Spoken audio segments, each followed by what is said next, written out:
നമസ്കാരം, good morning എല്ലാ പ്രിയപ്പെട്ട പ്രേക്ഷകർക്കും രാവിലെയിലേക്ക് സ്വാഗതം. എല്ലാവരുടെയും ഇന്നത്തെ ദിവസം സന്തോഷം നിറഞ്ഞതായിരിക്കട്ടെ എന്ന് ആദ്യം തന്നെ ആശംസിക്കുകയാണ്. നാളെ ക്രിസ്മസ് ആണ്, അതിനുള്ള അവസാന ഘട്ട ഒരുക്കത്തിലായിരിക്കും എല്ലാവരുടെയും ആ ഒരുക്കങ്ങളൊക്കെ പൂർണ്ണമാകട്ടെ, നല്ല രീതിയിൽ തന്നെ ക്രിസ്മസ് ആഘോഷിക്കാൻ സാധിക്കട്ടെ എന്ന് കൂടി ആശംസിക്കുകയാണ്. ഇന്ന് ഒരുപാട് വാർത്തകളുള്ള ഒരു ദിവസം കൂടിയാണ്, അതിലേക്കൊക്കെ നമുക്ക് കടക്കാം. ആദ്യം നോക്കാം പ്രധാന വാർത്തകൾ. കൊച്ചി മേയർ സ്ഥാനത്തെ ചൊല്ലി കോൺഗ്രസിൽ ഭിന്നത. ദീപ്തി മേരി വർഗീസിനെ അവഗണിച്ചതിൽ ഒരു വിഭാഗത്തിന് അതൃപ്തി. പ്രഖ്യാപനം റദ്ദാക്കണമെന്ന ആവശ്യം. KPCCക്ക് പരാതി നൽകി ദീപ്തി മേരി വർഗീസ്.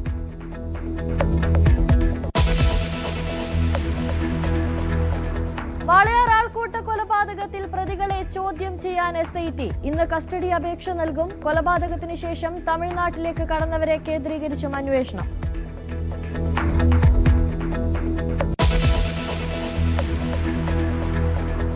ബംഗ്ലാദേശ് ഹൈക്കമ്മീഷണറെ വിളിച്ചു വരുത്തി വിദേശകാര്യ മന്ത്രാലയം. ബംഗ്ലാദേശിലെ ഇന്ത്യൻ കാര്യാലയങ്ങൾക്ക് സുരക്ഷ ഉറപ്പാക്കാൻ നിർദ്ദേശം.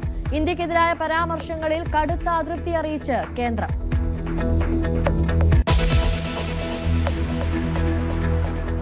ഗാസയിൽ നിന്നൊരിക്കലും സൈന്യത്തെ പിൻവലിക്കില്ലെന്ന് ഇസ്രായേൽ. പ്രഖ്യാപനം ഇസ്രായേൽ ഖാദ്സിന്റേത്.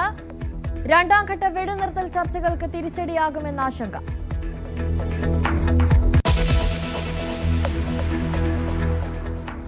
ISROയുടെ LVM-3 M6 വിക്ഷേപണം രാവിലെ 8:20 ശ്രീഹരിക്കോട്ടയിൽ. മൊബൈൽ ഫോണുകളിൽ നേരിട്ട് ഉപഗ്രഹ ഇന്റർനെറ്റ് ലഭ്യമാക്കുക ലക്ഷ്യം.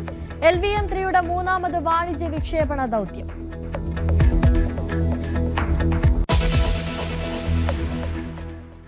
വാർത്തകളിലേക്ക് വിശദമായി പോകുമ്പോൾ, കൊച്ചി മേയർ സ്ഥാനത്തെ ചൊല്ലി കോൺഗ്രസിൽ ഭിന്നത ശക്തമാവുകയാണ്. KPCC general secretary Deepthi Mary വർഗീസിന് മേയർ സ്ഥാനം നിഷേധിച്ച നടപടിക്കെതിരെ എറണാകുളം ജില്ലയിലെ ഒരു വിഭാഗം നേതാക്കൾക്ക് കടുത്ത അതൃപ്തിയുണ്ട്.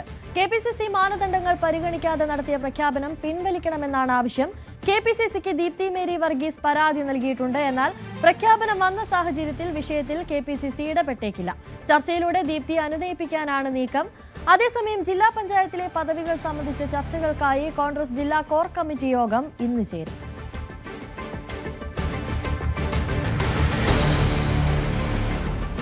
തദ്ദേശ തെരഞ്ഞെടുപ്പിലെ തിരിച്ചടി വിലയിരുത്താൻ CPM കൊല്ലം ജില്ലാ യോഗം ഇന്ന് ചേരും. സംസ്ഥാന സെക്രട്ടറി MV ഗോവിന്ദന്റെ സാന്നിധ്യത്തിലാണ് യോഗം ചേരുക. ഇന്നലെ ചേർന്ന ജില്ലാ സെക്രട്ടേറിയറ്റ് യോഗം തെരഞ്ഞെടുപ്പ് ഫലം വിലയിരുത്തിയിരുന്നു.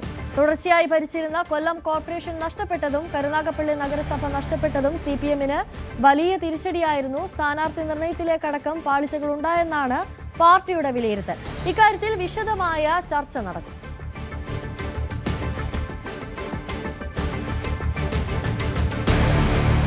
വാളയാറിൽ ആൾക്കൂട്ട കൊലപാതകത്തിൽ റിമാൻഡിലുള്ള പ്രതികളെ കസ്റ്റഡിയിൽ വാങ്ങി ചോദ്യം ചെയ്യാൻ SIT. കസ്റ്റഡി അപേക്ഷ അന്വേഷണ സംഘം ഇന്ന് കോടതിയിൽ സമർപ്പിക്കും.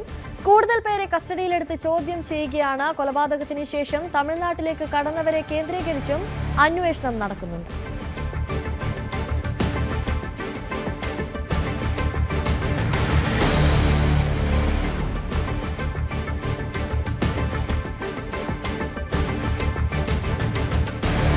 ശബരിമല സ്വർണ്ണക്കൊള്ള അന്വേഷണം അന്താരാഷ്ട്ര പുരാവസ്തു കടത്ത് സംഘത്തിലേക്ക് വ്യാപിപ്പിച്ച് SIT. ഇതുമായി ബന്ധപ്പെട്ട നിർണായക വിവരങ്ങൾ കഴിഞ്ഞ ദിവസം SITക്ക് ലഭിച്ചിരുന്നു. അതേസമയം അന്വേഷണം ഉന്നതരിലേക്ക് ഇനിയും എത്താത്തതിൽ കടുത്ത വിമർശനം SITക്ക് നേരെ ഉയരുന്നുണ്ട്. മുഖ്യമന്ത്രിയുടെ ഓഫീസ് വഴി മുതിർന്ന 2 IPS ഉദ്യോഗസ്ഥർ SITക്ക് മേൽ സമ്മർദ്ദം ചെലുത്തുന്നു എന്ന് പ്രതിപക്ഷ നേതാവ് ആരോപിച്ചിരുന്നു. അന്വേഷണത്തിലെ മെല്ലെപ്പോക്ക് ചൂണ്ടിക്കാണിച്ച് ഹൈക്കോടതിയും വിമർശനമുയർത്തിയിരുന്നു.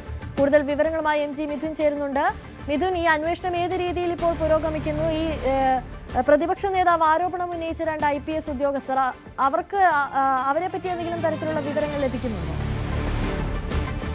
അനുശ്രീ, കഴിഞ്ഞ ദിവസമാണ് നിർണായക മൊഴി സംബന്ധിച്ച് SITക്ക് വിവരം ലഭിക്കുകയും അത് സംബന്ധിച്ചുള്ള അന്വേഷണത്തിലേക്ക് കടക്കുകയും ചെയ്ത്. പ്രത്യേകിച്ച് D മണി എന്ന ഒരു ഇടനിലക്കാരൻ വഴിയാണ് ഇത്തരത്തിൽ പഞ്ചലോക വിഗ്രഹങ്ങൾ കടത്തിയെന്നുള്ള നിർണായക മൊഴി ഒരു വ്യവസായിയിൽ നിന്ന് പുറത്തു വരുന്നത്. ആ മൊഴിയിൽ നിന്ന് കേന്ദ്രീകരിച്ചിട്ടുള്ള അന്വേഷണത്തിലേക്കാണ് ഇപ്പോൾ കൂടുതൽ SIT കടന്നിരിക്കുന്നത്. 2020 ഈ ഒരു സംഭവം നടക്കുന്നത്. അതായത് തിരുവനന്തപുരത്ത് എത്തിയാണ് ഈ പണം കൈമാറുകയും ചെയ്തതെന്നുള്ള നിർണായക മൊഴിയാണ് നൽകുകയും ചെയ്തത്. അത്തരത്തിൽ ഒരു അന്താരാഷ്ട്ര കള്ളക്കടത്തുകളിലേക്കാണോ ഇത് നീങ്ങുന്നത് എന്നുള്ളത് ഒരു സൂചനയാണോ ഇപ്പോൾ ഈ ഒരു മൊഴിയിലൂടെ ഉണ്ടായിരിക്കുന്നതെന്ന് കൂടി നമുക്ക് വ്യക്തമാകേണ്ടിയിട്ടുണ്ട്. ഒപ്പം തന്നെ ഇവരിൽ ഈ ഉണ്ണികൃഷ്ണൻ പോറ്റിയാണ് ഇത്തരത്തിൽ ഈ പണം ഇയാളിൽ നിന്ന് വാങ്ങിയെടുത്തത്.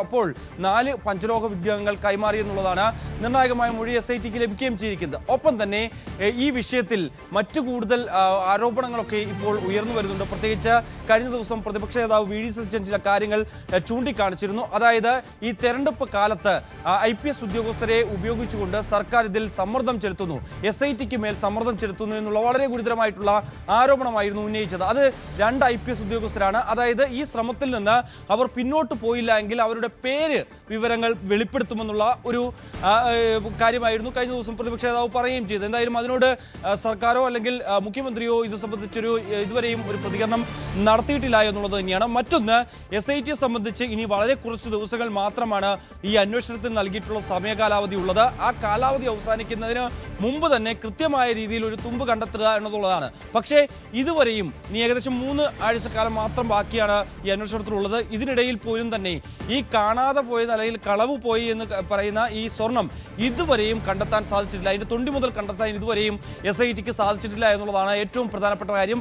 പക്ഷേ ഈ സ്വർണ്ണ വ്യാപാരിയായിട്ടുള്ള ഗോവർദ്ധൻ്റെ കയ്യിൽ നിന്നും ഒപ്പം തന്നെ ഈ സ്മാർട്ട് ക്രിയേഷൻസിൻ്റെ പക്കൽ നിന്നുമായി പിടിച്ചെടുത്തിട്ടുള്ള ഏകദേശം 540ഓളം വരുന്ന ഗ്രാം സ്വർണം അത് ഇത്തരത്തിൽ ഇവരെ ഭീഷണിപ്പെടുത്തിയാണെന്ന് ചൂണ്ടിക്കാണിച്ചുകൊണ്ട് കഴിഞ്ഞ ദിവസം ഗോവർദ്ധൻ ഹൈക്കോടതിയെ സമീപിച്ചിരുന്നു ജാമ്യ ഹർജിയുമായി ബന്ധപ്പെട്ട്. അത് പരിഗണിക്കുന്നത് ഈ അവധിക്കാലം, ക്രിസ്മസിന്റെ അവധിക്കാലം കഴിഞ്ഞതിന് ശേഷം ഈ ജാമ്യ ഹർജി പരിഗണിക്കുമെന്നാണ് കഴിഞ്ഞ ദിവസം ഹൈക്കോടതി വ്യക്തമാക്കുകയും ചെയ്തത്. ഒപ്പം തന്നെ ഈ വിഷയത്തിൽ SITയിൽ നിന്ന് റിപ്പോർട്ട് തേടുകയും ചെയ്ത ഒരു പശ്ചാത്തലമുണ്ട്. അങ്ങനെ ഈ വളരെ ഗൗരവത്തിൽ ഈ വിഷയത്തെ ഹൈക്കോടതി കൂടി കാണുന്നുണ്ട് എന്നുള്ളത് തന്നെയാണ്. മറ്റൊന്ന്, ഈ ഇപ്പോഴുണ്ടായിരിക്കുന്ന ഈ അറസ്റ്റുകളിൽ, അതായത് കൂടുതൽ ആളുകളിലേക്ക് അറസ്റ്റ് എത്താത്തതിൽ ഏതെങ്കിലും തരത്തിൽ രാഷ്ട്രീയ ഇടപെടലുണ്ട് എന്നുള്ള സംശയം വലിയ രീതിയിൽ ബലപ്പെടുന്ന ഒരു സാഹചര്യമുണ്ട്. കോടതി തന്നെ നേരത്തെ എന്തുകൊണ്ട് A. പത്മകുമാറിന്റെ കമ്മിറ്റിയിലുണ്ടായിരുന്ന മറ്റ് 2 അംഗങ്ങളെ കൂടി ചോദ്യം ചെയ്ത് വിട്ടയച്ച നടപടി, അതിന് ചില സംശയം ഹൈക്കോടതി തന്നെ പ്രകടിപ്പിച്ചിരുന്നു. അവരെ എന്തുകൊണ്ട്, അവർക്കിതിൽ പങ്കുണ്ടോ, അല്ലെങ്കിൽ അക്കാര്യത്തിലേക്ക് എന്തുകൊണ്ട് അന്വേഷണം നടക്കുന്നില്ല, കൂടുതൽ ആളുകളിലേക്ക് എന്തുകൊണ്ട് അന്വേഷണം പോകുന്നില്ല എന്ന രീതിയിലുള്ള ചില പരാമർശങ്ങളും കോടതിയുടെ ഭാഗത്തുനിന്നുണ്ടായിരുന്നു. അതിനുശേഷമായിരുന്നു പിന്നീട് ഇപ്പോൾ കൂടുതൽ അറസ്റ്റുകളിലേക്ക് SIT കടക്കാനുള്ള ഒരു സാധ്യത. അതിൽ വിജയകുമാറിനെയും ഒപ്പം തന്നെ ശങ്കർദാസിനെയും കൂടുതൽ ചോദ്യം ചെയ്യലിനായി വിളിച്ചു വരുത്തും. വേണമെങ്കിൽ അവരുടെ അറസ്റ്റ് അടക്കം രേഖപ്പെടുത്തും. പ്രത്യേകിച്ച് അവർ നൽകിയിട്ടുള്ള മൊഴിയിൽ ചില വൈരുദ്ധ്യങ്ങളുണ്ട്. അതായത് അത് വിശ്വാസത്തിലെടുക്കാൻ സാധിക്കില്ല എന്ന നിലപാടുകളിലേക്ക് ഇപ്പോൾ SIT കൂടി എത്തിയിരിക്കുന്നു എന്നുള്ളത് തന്നെയാണ്. എന്തായാലും നിലവിലെ സാഹചര്യത്തിൽ ഈ അന്താരാഷ്ട്ര വിഗ്രഹക്കടത്തിന്റെ അടക്കമുള്ള വിശദാംശങ്ങളിലേക്ക് കൂടുതൽ പേരിലേക്ക് കൂടി അന്വേഷണം വ്യാപിപ്പിക്കുകയാണ് SIT. മിഥുൻ നേരത്തെ പറഞ്ഞതുപോലെ തന്നെ ഇതിൽ രാഷ്ട്രീയ ഇടപെടൽ എന്തെങ്കിലും ഉണ്ടായിട്ടുണ്ട് എന്നത് സംശയം കൂടുതൽ വർദ്ധിക്കുകയാണ്. അതുകൊണ്ടാണോ ഈ പുരാവസ്തു കടത്ത് സംഘത്തിലേക്ക് മാത്രമായി SITയുടെ അന്വേഷണം നീളുന്നത്, അതോ ഈ പുരാവസ്തു കടത്ത് സംഘത്തിലേക്കുള്ള അന്വേഷണം അത് ഉന്നതരിലേക്ക് എത്താൻ SITയെ സഹായിക്കുമെന്ന് കരുതാൻ സാധിക്കുമോ? അനുശ്രീ, അതായത് ഈ ശബരിമലയിലെ സ്വർണ്ണക്കൊള്ളയുമായി ബന്ധപ്പെട്ട് തന്നെയാണ് ഈ ഒരു വിഷയത്തിലേക്ക് അല്ലെങ്കിൽ ഇങ്ങനെ ഒരു നിർണായകമായിട്ടുള്ള മൊഴി ലഭിച്ചത്. പക്ഷേ ഈ വിഗ്രഹങ്ങൾ, ഈ പഞ്ചലോക വിഗ്രഹങ്ങൾ അത് എവിടുന്നാണ് അല്ലെങ്കിൽ ഏത് ക്ഷേത്രത്തിൽ നിന്നാണ് ഇത് ഈ കൊള്ള നടത്തുകയും അത് ഇത്തരത്തിൽ D. മണി എന്ന ദാവൂദ് മണി എന്ന് പോലും അറിയപ്പെടുന്ന ഇത്തരത്തിലുള്ള ഒരു ഇടനിലക്കാരൻ ഈ വിഗ്രഹക്കടത്തിൽ ഇടനില നിൽക്കുന്ന ഈ ഇദ്ദേഹത്തിലേക്ക് എത്തിയത് എന്നുള്ള കാര്യത്തിൽ ഒരു വ്യക്തത ഇനി വരേണ്ടിയിരിക്കുന്നു. അതുമായി ബന്ധപ്പെട്ട് കൂടുതൽ വിശദാംശങ്ങൾ ഇനി പുറത്തു വരേണ്ടിയിരിക്കുന്നു എന്നുള്ളത് തന്നെയാണ്. എന്തായാലും D. മണിയെ ചോദ്യം ചെയ്യുന്ന അടക്കമുള്ള കടുത്ത നടപടികളിലേക്ക് SIT കടക്കുകയും ചെയ്യും. എന്തായാലും ഇത് ഏത് ക്ഷേത്രത്തിൽ നിന്നാണുള്ള കാര്യത്തിൽ ഒരു വ്യക്തത ഇനിയും വന്നിട്ടില്ല എന്നുള്ളത് തന്നെയാണ്. മറ്റൊന്ന്, ഈ ഉണ്ണികൃഷ്ണൻ പോറ്റിക്ക് എങ്ങനെ ഇത്രയും സ്വാധീനം ഈ ശബരിമല ക്ഷേത്രത്തിൽ ലഭിച്ചു എന്നുള്ളത് തന്നെയാണ്. അത് വെളിവാകുന്ന തരത്തിൽ ഉള്ള കൂടുതൽ വിവരങ്ങൾ കൂടി കഴിഞ്ഞ ദിവസങ്ങളിലൊക്കെ പുറത്തു വന്നിരുന്നു. പ്രത്യേകിച്ച് ഈ പ്രായശ്ചിത്തം എന്ന രീതിയിൽ ഗോവർദ്ധൻ നൽകിയിട്ടുള്ള 10 പവൻ സ്വർണം അത് മഹസറിൽ രേഖപ്പെടുത്തുക എന്നുള്ളത് തന്നെയാണ് ഒരു കീഴ്വഴക്കം എന്നുള്ളത്. അതിനുശേഷം തിരുവാഭരണ കമ്മീഷനിലേക്ക് ഈ സ്വർണം കൈമാറുക എന്നുള്ളതാണ്. മറ്റൊന്ന്, വേണമെങ്കിൽ ഷോറൂമിലേക്ക് മാറ്റുക എന്നുള്ള നടപടിക്രമങ്ങളൊക്കെ പാലിക്കേണ്ടതായിട്ടുണ്ട്. അത് സ്വാഭാവികമായി നടക്കേണ്ട ചില കാര്യങ്ങൾ തന്നെയാണ്. പക്ഷേ അതൊന്നും തന്നെ രേഖപ്പെടുത്തി രേഖപ്പെടുത്തിയിട്ടില്ല എന്ന് പറയുമ്പോൾ പോലും എത്രത്തോളം സ്വാധീനം ഉണ്ണികൃഷ്ണൻ പോറ്റിക്ക് ശബരിമലയിൽ ഉണ്ടായിരുന്നു എന്ന് വെളിവാകുന്ന തരത്തിലുള്ള ചില വിവരങ്ങൾ കൂടിയായിരുന്നു പുറത്തു വരികയും ചെയ്തത്. പിന്നീട് ഈ ഗോവർദ്ധനെ നേരത്തെ 2 തവണ ചോദ്യം ചെയ്തിരുന്നു. ആ ഘട്ടങ്ങളിലൊക്കെ തന്നെ ഈ ആരോപണങ്ങളെയൊക്കെ പൂർണ്ണമായും നിഷേധിക്കുകയും പിന്നീട് ചോദ്യം ചെയ്ത് വിട്ടയക്കുകയും ചെയ്തതാണ്. പക്ഷേ ഈ ഹൈക്കോടതി ഇത്തരത്തിൽ ഈ അന്വേഷണത്തെ പറ്റി അല്ലെങ്കിൽ ചില ചോദ്യങ്ങൾ ഉന്നയിച്ച് രംഗത്ത് വരികയും ചില സംശയങ്ങൾ പ്രകടിപ്പിച്ചതിന് പിന്നാലെയാണ് കൂടുതൽ വേഗത ഈ ഒരു അന്വേഷണത്തിന് കൈവരികയും ഗോവർദ്ധനെയും ഒപ്പം തന്നെ സ്മാർട്ട് ക്രിയേഷൻ്റെ ഉടമയും കൂടി പങ്കജ് ഭണ്ഡാരി അടക്കം അറസ്റ്റ് ചെയ്യുന്ന നടപടികളിലേക്ക് പ്രത്യേകിച്ച് SIT കടക്കുകയും ചെയ്ത്. എന്തായാലും നിലവിൽ കൂടുതൽ ചോദ്യങ്ങൾ ചെയ്യൽ നടക്കുകയാണ്. അതിൽ കൂടുതൽ വിശദാംശങ്ങൾ ലഭ്യമാകേണ്ടതായിട്ടുണ്ട്. ഒപ്പം തന്നെ ഇവർ 3 പേരും നടത്തിയൊരു ഗൂഢാലോചനയാണോ അതല്ലെങ്കിൽ ഭരണതലത്തിൽ ഏതെങ്കിലും തരത്തിൽ ആളുകൾ ഇതിൽ കൂടുതൽ സഹായിച്ചിട്ടുണ്ടോ എന്നടക്കമുള്ള കൂടുതൽ വ്യക്തമായ വിവരങ്ങൾ ആരായുകയാണ് ഇപ്പോൾ SIT. അതിൽ ഇനി കുറച്ച് സമയങ്ങൾ മാത്രമേ ബാക്കിയുള്ളൂ. അതിനു മുമ്പ് തന്നെ കോടതിയിൽ ഇതിൻ്റെ റിപ്പോർട്ട് സമർപ്പിക്കണം. അതുമായി ബന്ധപ്പെട്ട് തിരക്കിട്ട അന്വേഷണത്തിലേക്ക് പ്രത്യേക അന്വേഷണം കടക്കുകയാണ്. ശരി മിഥുൻ, തുടരുക. മറ്റൊരു വാർത്തയിലേക്ക് പോകുമ്പോൾ ബംഗ്ലാദേശിൽ ഇന്ത്യയും ബംഗ്ലാദേശും തമ്മിലുള്ള നയതന്ത്ര ബന്ധം കൂടുതൽ വഷളാകുന്നു എന്നുള്ള വാർത്തകളാണ് പുറത്തുവരുന്നത്. ഇന്നലെ ബംഗ്ലാദേശ് ഹൈക്കമ്മീഷണർ റിയാസ് ഹമീദുള്ളയെ ഇന്ത്യ വിളിച്ചു വരുത്തി. ഒരാഴ്ചക്കിടെ ഇത് 2ാം തവണയാണ് ഇന്ത്യൻ വിദേശകാര്യ മന്ത്രാലയം ബംഗ്ലാദേശ് സ്ഥാനപതിയെ വിളിച്ചു വരുത്തി ശക്തമായ പ്രതിഷേധം അറിയിക്കുന്നത്. നേരത്തെ ഡൽഹിയിലെ ബംഗ്ലാദേശ് ഹൈക്കമ്മീഷന് മുന്നിലും ഹൈക്കമ്മീഷണറുടെ ഔദ്യോഗിക വസതിക്ക് മുൻപിലുമുണ്ടായ പ്രതിഷേധ സംഭവങ്ങളിലും ബംഗ്ലാദേശ് സർക്കാർ കടുത്ത ആശങ്ക അറിയിച്ചുവെന്നാണ് വിവരം. MG മിഥുൻ തന്നെ ചേരുന്നുണ്ട് കൂടുതൽ വിവരങ്ങളുമായി. മിഥുൻ, ഇപ്പോൾ ഇന്ത്യ ബംഗ്ലാദേശ് ബന്ധത്തിന്റെ നിലവിലെ സ്ഥിതി എന്താണ്? അതുപോലെ തന്നെ ഈ പ്രതിഷേധം അത് കൂടുതൽ കടുക്കുകയാണോ? ഈ നയതന്ത്ര ബന്ധം കൂടുതൽ വഷളാകുന്ന തരത്തിലേക്ക് പോകുന്നുണ്ട് നിലവിലെ സാഹചര്യം എന്നുള്ളത് തന്നെയാണ്. കഴിഞ്ഞ ദിവസം നമുക്കറിയാം ഡൽഹിയിലെ ബംഗ്ലാദേശിൻ്റെ സ്ഥാനപതിയുടെ ആസ്ഥാനത്ത് വലിയ രീതിയിൽ വലിയ പ്രതിഷേധം VHPയുടെയും മറ്റ് ഹിന്ദു സംഘടനകളുടെയും ഒക്കെ ഭാഗത്തു നിന്നുണ്ടായിരുന്നു. നമുക്ക് ആ ദൃശ്യങ്ങളിൽ കഴിഞ്ഞ ദിവസത്തെ ദൃശ്യങ്ങളാണ് ഇപ്പോൾ കാണുന്നത്. അത്രത്തോളം ആളുകൾ പങ്കെടുത്ത വലിയ പ്രതിഷേധ റാലി തന്നെയായിരുന്നു ഇന്നലെ സംഘടിപ്പിക്കുകയും ചെയ്തത്. പ്രത്യേകിച്ച് ഇതിനു മുമ്പ് കുറച്ചുപേർ മാത്രം പങ്കെടുത്ത ചില പ്ലക്കാർഡുകളും മുദ്രാവാക്യങ്ങളും വിളിയുമായി ഇതിനു മുമ്പ് ഒരു പ്രതിഷേധം ഉണ്ടായിരുന്നു. അപ്പോൾ ബംഗ്ലാദേശിലെ ചില മാധ്യമങ്ങൾ വലിയ രീതിയിൽ ഇത്തരത്തിൽ സ്ഥാനപതിയെ ഭീഷണിപ്പെടുത്തുകയും കൊലപ്പെടുത്തുമെന്ന് ഉള്ള ഭീഷണി മുഴക്കുകയും ഒക്കെ ചെയ്തു എന്ന രീതിയിൽ ചില വാർത്തകൾ പ്രചരിപ്പിക്കുകയും ചെയ്തു. അത് ഇന്ത്യ കടുത്ത ഭാഷയിൽ അതിന് മറുപടി നൽകുകയും ആ വാർത്തകളൊക്കെ തള്ളുകയും ചെയ്തതാണ്. പക്ഷേ ഇന്നലത്തെ നടപടിയെ അത്തരത്തിലുള്ള പ്രതിഷേധങ്ങൾ അതിൽ കൂടുതൽ നയതന്ത്ര ബന്ധങ്ങൾ വഷളാകുന്ന തരത്തിലേക്ക് വഴിവെക്കുകയും ചെയ്തു. ഇന്നലെ വീണ്ടും ബംഗ്ലാദേശ് സ്ഥാനപതിയെ വിളിച്ചു വരുത്തി ഇന്ത്യ ആശങ്ക അറിയിച്ചു. ഒപ്പം തന്നെ നിലവിലെ സാഹചര്യത്തെക്കുറിച്ച് കൃത്യമായ കാര്യങ്ങൾ അതിൻ്റെ പ്രതിഷേധമൊക്കെ ഇന്ത്യ രേഖപ്പെടുത്തുകയും ചെയ്തു. കഴിഞ്ഞ 2 ആഴ്ചക്കിടെ ഇത് 2ാം തവണയാണ് ബംഗ്ലാദേശ് സ്ഥാനപതിയെ വിളിച്ചു വരുത്തി ഈ പ്രതിഷേധം ഇന്ത്യ രേഖപ്പെടുത്തുകയും ചെയ്യുന്നത്. മറ്റൊന്ന്, കഴിഞ്ഞ ദിവസം ബംഗ്ലാദേശും ഇത്തരത്തിൽ ഇന്ത്യൻ സ്ഥാനപതിയെ വിളിച്ചു വരുത്തി ഈ കാര്യങ്ങളെക്കുറിച്ചും ഒപ്പം തന്നെ അവിടുത്തെ വിഷയങ്ങളെക്കുറിച്ചും ഒക്കെ ചർച്ച ചെയ്യുകയും അവർ അവലോകിപ്പിക്കുകയും ഒക്കെ ചെയ്ത പശ്ചാത്തലമുണ്ടായിരുന്നു. പിന്നാലെ ഏകദേശം മണിക്കൂറുകൾക്കുള്ളിൽ തന്നെയാണ് ഇന്ത്യ ഇത്തരത്തിലൊരു നടപടി സ്വീകരിക്കുകയും ചെയ്തത്. മറ്റൊന്ന് ഈ അന്വേഷണമാണ്. അതായത് ഈ ഹിന്ദു യുവാവിനെ കൊലപ്പെടുത്തിയ ആളുകളെ കേന്ദ്രീകരിച്ചുള്ള അന്വേഷണം ഇപ്പോഴും നടക്കുന്നുണ്ട്. അതിൽ കഴിഞ്ഞ ദിവസവും 2 പേരെ കൂടി അറസ്റ്റിലായിരുന്നു. മറ്റു കൂടുതൽ പേർ ഇതിൽ ഉൾപ്പെട്ടിട്ടുണ്ട് എന്നുള്ളത് തന്നെയാണ്. പക്ഷേ ആ അന്വേഷണം എങ്ങും എത്തിയിട്ടില്ല. മറ്റൊന്ന്, ഷെരീഫ് ഹാദിയെ വധിച്ച ആ 2 പേരുടെ CCTV ദൃശ്യങ്ങളൊക്കെ കഴിഞ്ഞ ദിവസം പുറത്തു വരികയും ചെയ്തിരുന്നു. പക്ഷേ അവർ ഇപ്പോഴും ബംഗ്ലാദേശിൽ തന്നെ തുടരുന്നുണ്ട് എന്നുള്ള വിവരമാണ് രഹസ്യാന്വേഷണ വിഭാഗത്തിന് ലഭിച്ചിട്ടുള്ളത്. പക്ഷേ അവർ സ്ഥലങ്ങൾ മാറി മാറി മാറി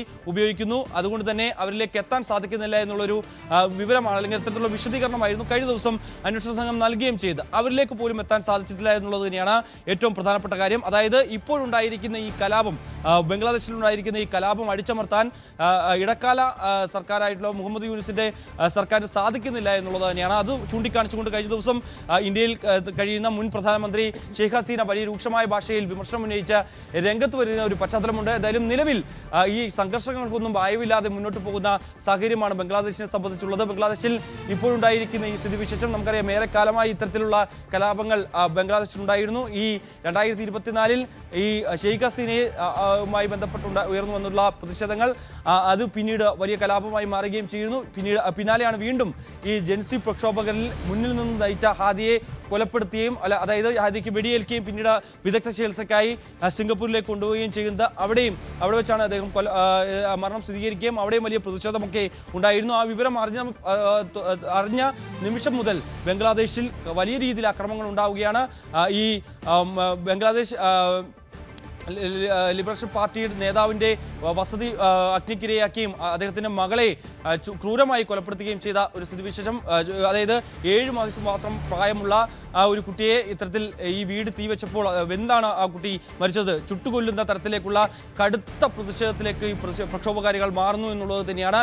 എന്തായാലും ഒരു തരത്തിലും അംഗീകരിക്കാൻ കഴിയാത്ത നടപടികൾ തന്നെയാണ് ബംഗ്ലാദേശിൽ ഉണ്ടായിക്കൊണ്ടിരിക്കുന്നത്. അവിടെ ഈ ആക്രമണ സംഭവങ്ങൾ അടിച്ചമർത്തുകയോ അല്ലെങ്കിൽ അതിന് ഒരു ശമനം ഉണ്ടാക്കാനോ ഇതുവരെയും അവിടുത്തെ ഇടക്കാല സർക്കാരിന് സാധിക്കുന്നില്ല എന്നുള്ളത് തന്നെയാണ്. മറ്റൊരു കാര്യം എന്ന് പറയുന്നത്, ഈ ബംഗ്ലാദേശിലെ ഇടക്കാല സർക്കാർ അത് കൊല്ലപ്പെട്ട ദീപുവിന്റെ കുടുംബത്തെ കാണുകയും പിന്തുണ അറിയിക്കുകയും ചെയ്തു എന്ന തരത്തിലുള്ള വാർത്തകളൊക്കെ പുറത്തു വരുന്നുണ്ട്. അങ്ങനെ കണ്ടിട്ടുണ്ടെങ്കിൽ, പിന്തുണ അറിയിച്ചിട്ടുണ്ടെങ്കിൽ ഈ പ്രക്ഷോഭം ഒരു പരിധിവരെ അയയാനുള്ള സാധ്യത കൂടുതലല്ലേ? അതായത് നേരത്തെ മുതൽ തന്നെ ഈ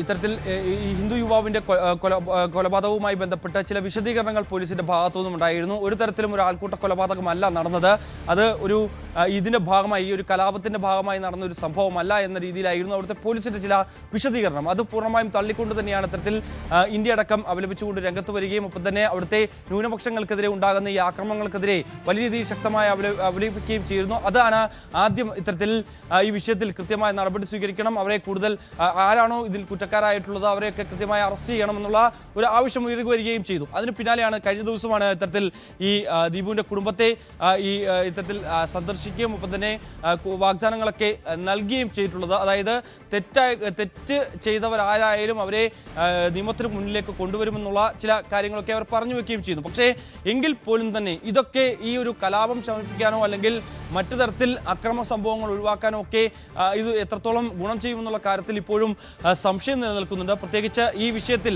അതായത് ഈ ഷെരീഫ് ഹാദിയുടെ മരണവുമായി ബന്ധപ്പെട്ടാണ്, കൊലപാതകവുമായി ബന്ധപ്പെട്ടാണ് ഇത്തരത്തിലുള്ള ആക്രമണങ്ങൾ പൊട്ടിപ്പുറപ്പെടുകയും അത് വലിയ കലാപവുമായി മാറുകയും ചെയ്ത അതിൽ ഒരു വ്യക്തത വരേണ്ടിയിരിക്കുന്നു. അതായത് അതിൽ കുറ്റക്കാരായിട്ടുള്ള പ്രതികൾ ഇപ്പോഴും നിയമത്തിന് മുന്നിലേക്ക് കൊണ്ടുവരാനോ അല്ലെങ്കിൽ അവരെ അറസ്റ്റ് ചെയ്യാനോ ഇതുവരെയും അവിടുത്തെ ഭരണകൂടത്തിന് സാധിച്ചിട്ടില്ല എന്നുള്ളത് തന്നെയാണ്. അത് ഒരു വശത്ത് നിലനിൽക്കുകയും ചെയ്യുന്നു. അതിൻ്റെ ഭാഗമായിട്ടുണ്ടായിട്ടുള്ള കൊലപാതകങ്ങളാണ് മറ്റുള്ളത് എന്നുള്ളത് തന്നെയാണ്. ഒപ്പം തന്നെ മറ്റ് അക്രമ പരമ്പകൾ ഉണ്ടായത്, മുൻ മന്ത്രിമാരുടെ വസതികൾക്ക് നേരെ ആക്രമണങ്ങൾ ഉണ്ടാകുന്നത്, അവിടുത്തെ പ്രധാനപ്പെട്ട രാഷ്ട്രീയ നേതാക്കളുടെ വസതികൾക്ക് നേരെ ആക്രമണങ്ങൾ ഉണ്ടാകുന്നത്, അതൊക്കെ അടിച്ചമർത്തുന്നതിന് വേണ്ടിയുള്ള ശ്രമങ്ങൾ ഇപ്പോഴും വിപുലമായി നടക്കുന്നുണ്ട്. പക്ഷേ അത് ഒട്ടും തന്നെ ഒരു അയവ് വരുത്താനോ അല്ലെങ്കിൽ അത് ശമിപ്പിക്കാനോ ഉതകുന്ന തരത്തിലേക്ക് എത്തിക്കാൻ ഇതുവരെയും ഭരണകൂടത്തിന് സാധിച്ചിട്ടില്ല എന്നുള്ള വിമർശനമാണ് ഇപ്പോൾ ഉയർന്നു വരുന്നത്. എന്തായാലും നിലവിൽ വളരെ ശക്തമായി ഇന്ത്യ അപലപിക്കുകയും ഒപ്പം തന്നെ ഇവിടുത്തെ സാഹചര്യങ്ങൾ സസൂക്ഷ്മം നിരീക്ഷിച്ചു വരികയും ചെയ്യുകയാണ് എന്നുള്ളതാണ്. എന്തായാലും അതിൻ്റെ ഭാഗമായി തന്നെയാണ് ഇന്നലെ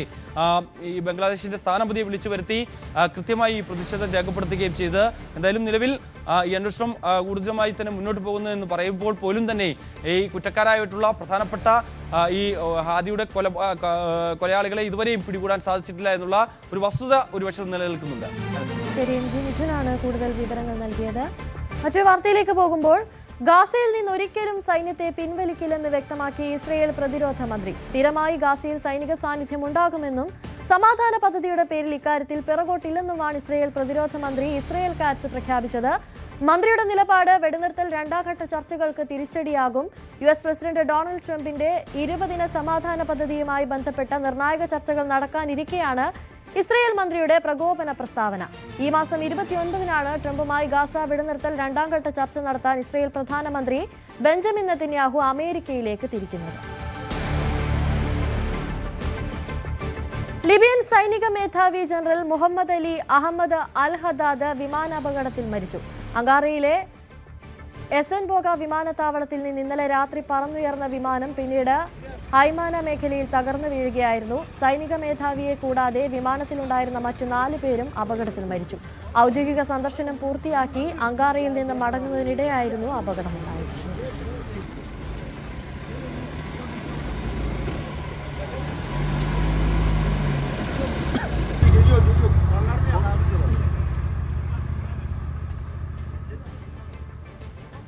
ഇന്ത്യയും ന്യൂസിലൻഡും തമ്മിലുള്ള സ്വതന്ത്ര വ്യാപാര കരാർ പ്രഖ്യാപനത്തിന് പിന്നാലെ രൂക്ഷ വിമർശനവുമായി ന്യൂസിലൻഡ് വിദേശകാര്യമന്ത്രി വിൻസ്റ്റൺ പീറ്റേഴ്സ്. കരാർ ന്യൂസിലൻഡിന് മോശമായ ഡീലാണെന്ന് വിശേഷിപ്പിച്ച അദ്ദേഹം കരാർ നീതിയുക്തമല്ലെന്നും അഭിപ്രായപ്പെട്ടു. പ്രധാനമായും ക്ഷീരമേഖലയെ ഒഴിവാക്കിയതിനെതിരെയും കുടിയേറ്റത്തിൽ ഇന്ത്യക്ക് അമിത ഇളവുകൾ നൽകിയതിനെതിരെയുമാണ് ന്യൂസിലൻഡിലെ തീവ്ര വലതുപക്ഷ പാർട്ടി നേതാവ് കൂടിയായ പീറ്റേഴ്സിന്റെ എതിർപ്പ്. ന്യൂസിലൻഡ് പൂർണ്ണമായി വിപണി തുറന്നുകൊടുക്കുമ്പോൾ ഇന്ത്യ ക്ഷീര ഉൽപ്പന്നങ്ങൾക്ക് തീരവിളവ് നൽകുന്നില്ലെന്ന് അദ്ദേഹം ചൂണ്ടിക്കാട്ടി. കരാർ പാർലമെന്റിലെത്തിയാൽ തന്റെ പാർട്ടി എതിർത്ത് വോട്ട് ചെയ്യുമെന്നും കരാറിനെ പരാജയപ്പെടുത്തുമെന്നും അദ്ദേഹം വെല്ലുവിളിച്ചു.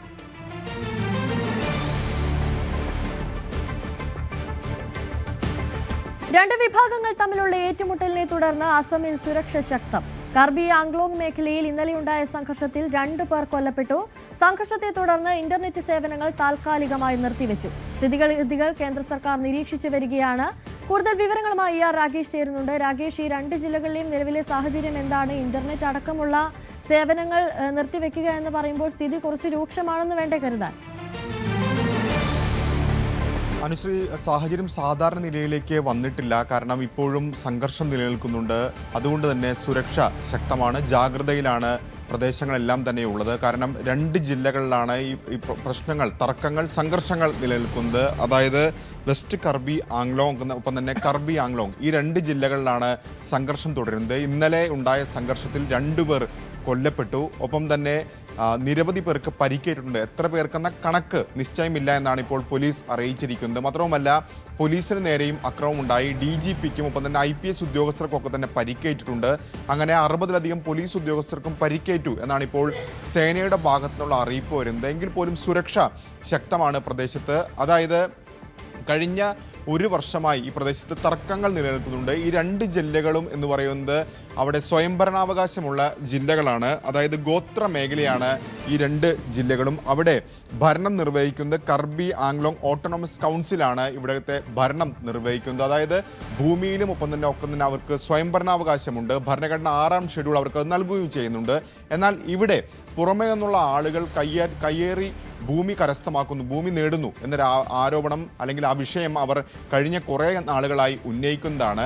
കഴിഞ്ഞ 6ാം തീയതി ഇതേ വിഷയം ഉന്നയിച്ചുകൊണ്ട് അവർ നിരാഹാര സമരം ആരംഭിച്ചു. ആ സമരം പിന്നീട് പിൻവലിക്കാമെന്ന് മന്ത്രിയുമായുള്ള ചർച്ചയിൽ തീരുമാനമായിരുന്നതാണ്. ഏതാണ്ട് 26ാം തീയതി മറ്റന്നാൾ ഈ വിഷയത്തിൽ ചർച്ച നടത്താമെന്ന് അവർ ഉറപ്പു നൽകുകയും ചെയ്തിരുന്നതാണ്. അതിനിടയിൽ ഈ നിരാഹാരം അനുഷ്ഠിച്ചിരുന്ന ആളുകളെ, പ്രത്യേകിച്ച് അവരുടെ ആരോഗ്യനില മോശമായപ്പോൾ അവിടെ പോലീസ് നടപടി ഉണ്ടായി. അവരെ ബലം പ്രയോഗിച്ച് ആശുപത്രിയിലേക്ക് കൊണ്ടുപോയി. അത് പോലീസും പ്രതിഷേധക്കാരും തമ്മിലുള്ള തർക്കത്തിനിടയാക്കുകയും പിന്നീട് കാര്യങ്ങൾ വഷളാകുന്നതുമാണ് കണ്ടത്. അതിനുശേഷമാണ് ഇപ്പോൾ തുടർച്ചയായി സംഘർഷങ്ങൾ റിപ്പോർട്ട് ചെയ്യപ്പെടുന്നത്. ഇന്നലെയാണ് വീണ്ടും അവിടെ സംഘർഷമുണ്ടായത്. ആ സംഘർഷത്തിലാണ് 2 പേർ കൊല്ലപ്പെട്ടിരിക്കുന്നത്. ഈ കൊല്ലപ്പെട്ട 2 ആളുകളിൽ ഒന്ന് ഗോത്ര വിഭാഗത്തിനുള്ള ആളാണ്. അത് പോലീസ് നടപടിയിലാണ് കൊല്ലപ്പെട്ടത്. മറ്റൊരാൾ, അയാൾ ബംഗാൾ സ്വദേശിയാണ്. അത് മാർക്കറ്റിലുണ്ടായ കർബി മാർക്കറ്റിലുണ്ടായ ആക്രമണത്തിലാണ് അയാൾ കൊല്ലപ്പെട്ടതെന്നാണ് ഇപ്പോൾ ഭരണകൂടത്തിൻ്റെ ഭാഗത്തുനിന്ന് സ്ഥിരീകരണം വന്നിട്ടുള്ളത്. ഏതായാലും സാഹചര്യം നിയന്ത്രണ വിധേയമാണ് എന്ന് പറയാൻ കഴിയില്ല. എങ്കിൽ പോലും സർക്കാർ ഇപ്പോൾ അറിയിച്ചിരിക്കുന്നത് ഒരു പ്രത്യേക അന്വേഷണ സംഘത്തെ നിയമിച്ചിട്ടുണ്ട്. എന്തുകൊണ്ട് ഈ കാര്യങ്ങൾ കൈവിട്ടു പോകുന്നു തുടങ്ങിയ കാര്യങ്ങളൊക്കെ തന്നെ പരിശോധിക്കും. മറുവശത്ത് ഇവരുമായി ചർച്ച നടത്തുമെന്ന് കൂടി ഇപ്പോൾ ഈ ഘട്ടത്തിൽ സർക്കാർ അറിയിക്കുകയും ചെയ്യുന്നുണ്ട്. ഏതായാലും കേന്ദ്ര സർക്കാർ കൂടി ഈ കാര്യത്തിൽ ജാഗ്രത പുലർത്തുന്നുണ്ട്. കേന്ദ്രം സ്ഥിതിഗതികൾ സൂക്ഷ്മമായി തന്നെ നിരീക്ഷിച്ചു വരികയാണ്. അസമിൽ നടക്കുന്ന സാഹചര്യങ്ങളെ ഇപ്പോൾ നിരീക്ഷിച്ചു വരികയാണ്. മാത്രവുമല്ല, കൂടുതൽ പ്രദേശങ്ങളിലേക്ക് 2 പ്രധാനപ്പെട്ട ജില്ലകളിലാണ്. അതിൽ തന്നെ കർബി മേഖലയിലാണ് ഏറ്റവും മോശമായ സാഹചര്യം നിലനിൽക്കുന്നുണ്ട്. കൂടുതൽ പ്രദേശങ്ങളിലേക്ക് ഈ സംഘർഷം നീണ്ടുപോകാതിരിക്കാൻ ഇപ്പോൾ ഇന്റർനെറ്റ് സേവനം അടക്കം റദ്ദാക്കിയിട്ടുണ്ട് എന്നാണ് ഇപ്പോൾ അസം സർക്കാർ അറിയിച്ചിരിക്കുന്നത്. ഏതായാലും പ്രദേശത്ത് ഇപ്പോൾ കൂടുതൽ സേനയെ വിന്യസിക്കുകയും ചെയ്തിട്ടുണ്ട്. രാകേഷ്, ഈ ചർച്ച നടത്തുന്നു എന്ന് പറയുമ്പോൾ എന്തായിരിക്കും പ്രധാനമായും അവർ ഉന്നയിക്കുന്ന കാര്യങ്ങൾ? ഈ 2 വിഭാഗങ്ങളുടെ ആവശ്യങ്ങൾ അവർ ഉന്നയിക്കുമെന്നുള്ള കാര്യം തീർച്ചയാണ്. അതെന്തൊക്കെയാണെന്നുള്ള രീതിയിൽ എന്തെങ്കിലും വിവരങ്ങൾ ലഭിക്കുന്നുണ്ടോ? കാരണം അവർ ഉന്നയിക്കുന്ന ആവശ്യം അവർ കാലങ്ങളായി ഉന്നയിക്കുന്നതാണ്. കാരണം ഗോത്ര മേഖലയാണ്. അവിടെ പുറമേ നിന്നുള്ള ആളുകൾക്ക്, പ്രത്യേകിച്ച് അവർ ചൂണ്ടിക്കാണിക്കുന്നത് ബീഹാറിൽ നിന്നും ബംഗാളിൽ നിന്നും ഒപ്പം തന്നെ നേപ്പാളിൽ നിന്നുമൊക്കെ തന്നെ ആളുകൾ വരുന്നു. അവിടെ അവരുടെ പ്രദേശങ്ങൾ കയ്യേറുന്നു എന്ന ആരോപണമാണ് അവർ ചൂണ്ടിക്കാണിക്കുന്നത്. അതുകൊണ്ട് തന്നെ അക്കാര്യത്തിൽ നടപടി വേണം, അവരെ ഒഴിവാക്കണം, ആ മേഖലയിൽ നിന്ന് തന്നെ ഒഴിവാക്കണം എന്നൊരു ആവശ്യമാണ് അവർ മുന്നോട്ട് വയ്ക്കുന്നത്. ഇക്കാര്യത്തിൽ ചർച്ചയാകാമെന്ന് സർക്കാർ അറിയിച്ചിട്ടുണ്ട്. പക്ഷേ സർക്കാർ നിലവിൽ നൽകിയിട്ടുള്ള ഉറപ്പുകളിലൊന്നും തന്നെ അവർ വിശ്വസിക്കുന്നില്ല. എങ്കിൽ പോലും ചർച്ചയ്ക്ക് സന്നദ്ധമാണ് എന്ന് നേരത്തെ അറിയിച്ചിരുന്നതാണ്. അതിനിടയിലാണ് സ്ഥിതിഗതികൾ വീണ്ടും കൈവിട്ടു പോകുന്ന നിലയിലേക്ക് കാര്യങ്ങൾ പോകുന്നത്. എങ്കിൽ പോലും ഇപ്പോഴും പലയിടങ്ങളും, പ്രത്യേകിച്ച് 2 ജില്ലകളിലെ കർബി അടക്കമുള്ള മേഖലകളിൽ വലിയ പ്രശ്നങ്ങൾ നിലനിൽക്കുന്നുണ്ട്. ആദ്യം ഏതായാലും ചർച്ചയേക്കാൾ ഉപരി പ്രശ്നങ്ങൾ കൂടുതൽ സാഹചര്യം കൂടുതൽ മെച്ചപ്പെട്ടതാക്കുക എന്ന് തന്നെയാണ് പോലീസിൻ്റെയൊക്കെ തന്നെ ലക്ഷ്യമുള്ളത്. തുടർന്ന് സർക്കാരും അക്കാര്യത്തിൽ ചർച്ചയാകാമെന്ന് അറിയിക്കുകയും ചെയ്തിട്ടുണ്ട്. ഏതായാലും ഇന്ന് പുതിയ പ്രശ്നങ്ങളൊന്നും തന്നെ റിപ്പോർട്ട് ചെയ്യപ്പെട്ടിട്ടില്ല. പക്ഷേ നിലവിൽ സ്ഥിതിഗതികൾ സാധാരണ നിലയിലായി എന്ന് പറയാനും സാധിക്കില്ല. ഈ ഒരു സാഹചര്യത്തിൽ വലിയ നിരീക്ഷണം അവിടെ ശക്തമായി തന്നെ തുടരുകയാണ്. ആവശ്യം വന്നാൽ കൂടുതൽ സേനയെ അടക്കം വിന്യസിക്കുമെന്നാണ് ഇപ്പോൾ സംസ്ഥാന സർക്കാർ അറിയിച്ചിരിക്കുന്നത്. ശരി, രാകേഷാണ് കൂടുതൽ വിവരങ്ങൾ നൽകിയത്. മറ്റൊരു വാർത്തയിലേക്ക് പോകുമ്പോൾ വകുപ്പുകളിലെ പദ്ധതി പുരോഗതി മുഖ്യമന്ത്രിക്ക് മുന്നിൽ മന്ത്രിമാർ ഇന്ന് അവതരിപ്പിക്കും. അടുത്ത 2 മാസത്തിനകം പൂർത്തിയാകുന്ന പദ്ധതികൾ സംബന്ധിച്ചും പുതുതായി തുടങ്ങുന്ന പദ്ധതികളെ സംബന്ധിച്ചുമാകും അവതരിപ്പിക്കുക. രാവിലെ നടക്കുന്ന മന്ത്രിസഭാ യോഗത്തിന് ശേഷമായിരിക്കും അവതരണം. വകുപ്പ് സെക്രട്ടറിമാരും മന്ത്രിമാർക്കൊപ്പം അവതരണത്തിൽ പങ്കെടുക്കും. നിയമസഭാ തെരഞ്ഞെടുപ്പിന് മുൻപ് ഉദ്ഘാടനം ചെയ്യേണ്ട പദ്ധതികളുടെ പുരോഗതി മന്ത്രിമാർ നേരിട്ട് വിലയിരുത്തണമെന്ന് മുഖ്യമന്ത്രി നിർദ്ദേശിച്ചിരുന്നു. PM ശ്രീ പദ്ധതി പുനഃപരിശോധിക്കുന്നതിന് രൂപീകരിച്ച മന്ത്രിസഭാ ഉപസമിതിയുടെ ആദ്യ യോഗത്തിന്റെ തീയതിയും ഇന്ന് തീരുമാനിക്കും. ലോക് ഭവൻ കലണ്ടറിൽ സവർക്കർ. ലോക് ഭവൻ കേരള പുറത്തിറക്കിയ 2026 കലണ്ടറിൽ സവർക്കറുടെ ചിത്രവുമുണ്ട്. സ്വാതന്ത്ര്യ സമര സേനാനികളുടെയും സാംസ്കാരിക നായകരുടെയും കൂട്ടത്തിലാണ് സവർക്കർ. കേന്ദ്രമന്ത്രി സുരേഷ് ഗോപിയാണ് ഗവർണറിൽ നിന്ന് കലണ്ടർ ഏറ്റുവാങ്ങി പ്രസിദ്ധീകരിച്ചത്.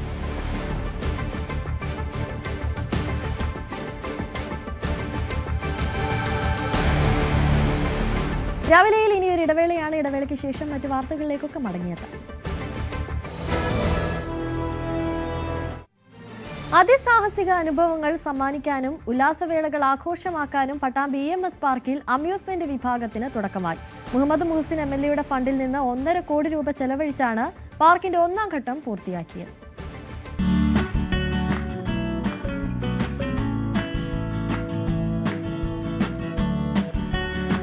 ആകാശം മുട്ടെ തോണിയിലൊരു യാത്ര.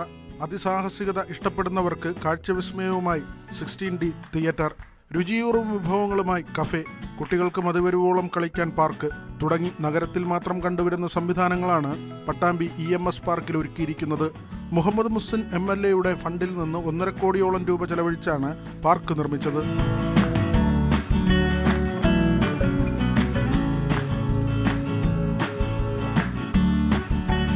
പട്ടാമ്പിയിലെയും പരിസര പ്രദേശങ്ങളിലെയും പൊതുജനങ്ങൾക്ക് ഒഴിവുവേളകൾ ഉല്ലാസമാക്കാനും ആഘോഷിക്കാനും ആരംഭിച്ച EMS പാർക്കിന്റെ 1ാം ഘട്ട പൂർത്തീകരണത്തിലാണ് റൈഡുകളും തിയേറ്ററുകളും ഭക്ഷണശാലകളും ഉൾപ്പെടെ സജ്ജമാക്കിയത്. മുഹമ്മദ് മുഹസിൻ MLA അമ്യൂസ്മെന്റ് പാർക്കിന്റെ ഉദ്ഘാടനം നിർവഹിച്ചു. വിവിധ റൈഡുകൾ ഇവിടെ കൊണ്ടുവരാൻ സുരക്ഷിതമായി ആളുകൾക്ക്, കുട്ടികൾക്ക് കളിക്കാൻ കഴിയുന്ന രീതിയിലുള്ള സംവിധാനങ്ങൾ കൊണ്ടുവന്നിരിക്കുകയാണ്. അതിൽ വിവിധ തരത്തിലുള്ള കാര്യങ്ങളുണ്ട്. ഇപ്പോൾ 16D തിയേറ്റർ ഒരു നല്ലൊരു അനുഭവമാണ്. പട്ടാമ്പി പരിസരത്തൊന്നും അതില്ല. അങ്ങനെ 16D തിയേറ്റർ അടക്കമുള്ള സംവിധാനങ്ങളുണ്ട്. അതുപോലെ തന്നെ കൊളംബസ്, അതുപോലെ ക്രൈസി പാർക്ക്, ബലൂൺ പാർക്ക് പോലെയുള്ള സംവിധാനങ്ങൾ ഒക്കെ തന്നെ വന്നിട്ടുണ്ട്. അപ്പൊ കുട്ടികൾക്ക് കൂടുതൽ ആകർഷകമാകും എന്നതിൽ യാതൊരു സംശയവുമില്ല. കുട്ടികൾക്കായി pedal boat, Columbus, bouncy land, crazy dance തുടങ്ങിയ റൈഡുകളാണ് സജ്ജമാക്കിയിരിക്കുന്നത്.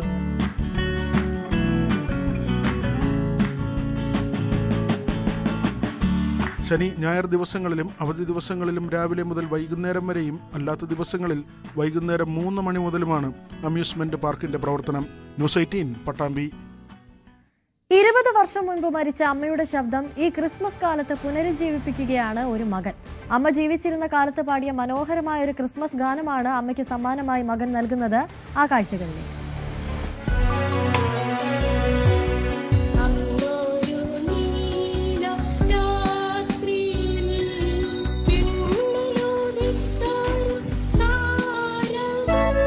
കാലം ഏറെ പിന്നിട്ടിട്ടും മായാതെ നിലനിൽക്കുന്ന ചില ശബ്ദങ്ങളുണ്ട്. ഓർമ്മകളെ തൊട്ടുണർത്തുന്ന, ഹൃദയത്തിൽ ഇന്നും മുഴങ്ങുന്ന ശബ്ദങ്ങൾ. അതും അരികിലില്ലാത്ത സ്വന്തം അമ്മയുടേതാകുമ്പോൾ മധുരം കൂടും, ഓർമ്മകൾ നിറയും. 24 വർഷം മുൻപ് മാവേലിക്കര പനച്ചമൂട് YMCA സംഘടിപ്പിച്ച ക്രിസ്തുമസ് പരിപാടിയിൽ YMCAയുടെ സജീവാംഗമായിരുന്ന പരേതയായ മോളിരാജൻ സ്നേഹത്തോടെ ആലപിച്ചത്.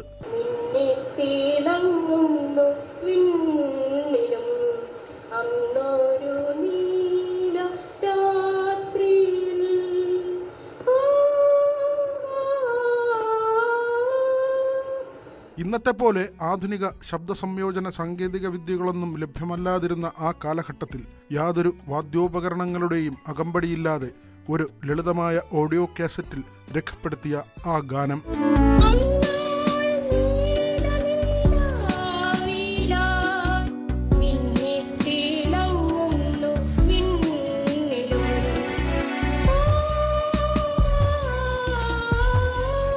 (2004) ഡിസംബർ 13 വിട്ടുപിരിഞ്ഞ പ്രിയമാതാവ് മോളിരാജന് സ്നേഹപൂർവമായ ആദരാഞ്ജലികൾ അർപ്പിച്ചുകൊണ്ട് ഓർമ്മകളുടെയും പ്രാർത്ഥനകളുടെയും സംഗീതമായി മാറിയ ഗാനം ആ അമ്മയ്ക്ക് ക്രിസ്മസ് സമ്മാനമായി മാറുകയാണ്. ന്യൂസ് 18 ആലപ്പുഴ. മതസൗഹാർദ്ദത്തിന്റെ കാഴ്ചകളാണ് കേരളത്തിലെ എല്ലാ ആഘോഷങ്ങളെയും കൂടുതൽ മനോഹരമാക്കുന്നത്. മതഭേദമില്ലാതെ മനുഷ്യരെല്ലാം ഒരുമിച്ചാണ് ഇത്തവണയും ക്രിസ്മസിനെ വരവേൽക്കുന്നത്. ഒരുമയുടെ സന്ദേശം വിളിച്ചോതുന്ന ഇടുക്കിയിലെ ഒരു പുൽക്കൂടിന്റെ വിശേഷങ്ങൾ കാണാമേ.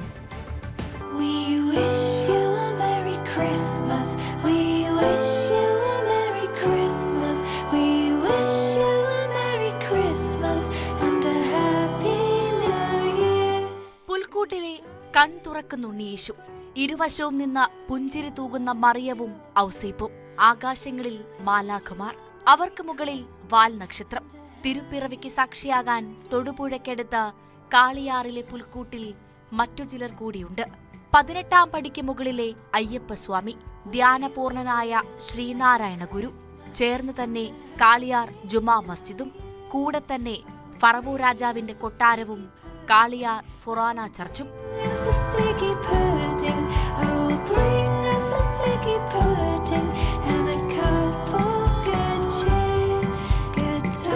എല്ലാ ക്രിസ്മസ് കാലത്തും ഉള്ളതാണ് കാളിയാർ സ്വദേശി ടോമിയുടെ പുൽക്കൂട് നിർമ്മാണം.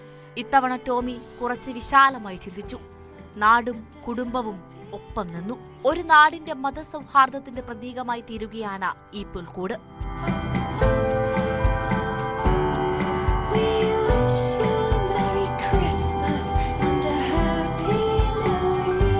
കാളിയാറിലെ ഈ പുൽക്കൂട്ടിൽ മതമൈത്രി കൂടിയായതോടെ ഇവിടെ പിറക്കുന്ന ദൈവപുത്രൻ സ്നേഹത്തിന്റെ കാവൽക്കാരൻ കൂടിയാവുകയാണ്. ന്യൂസ് 18 ഇടുക്കി.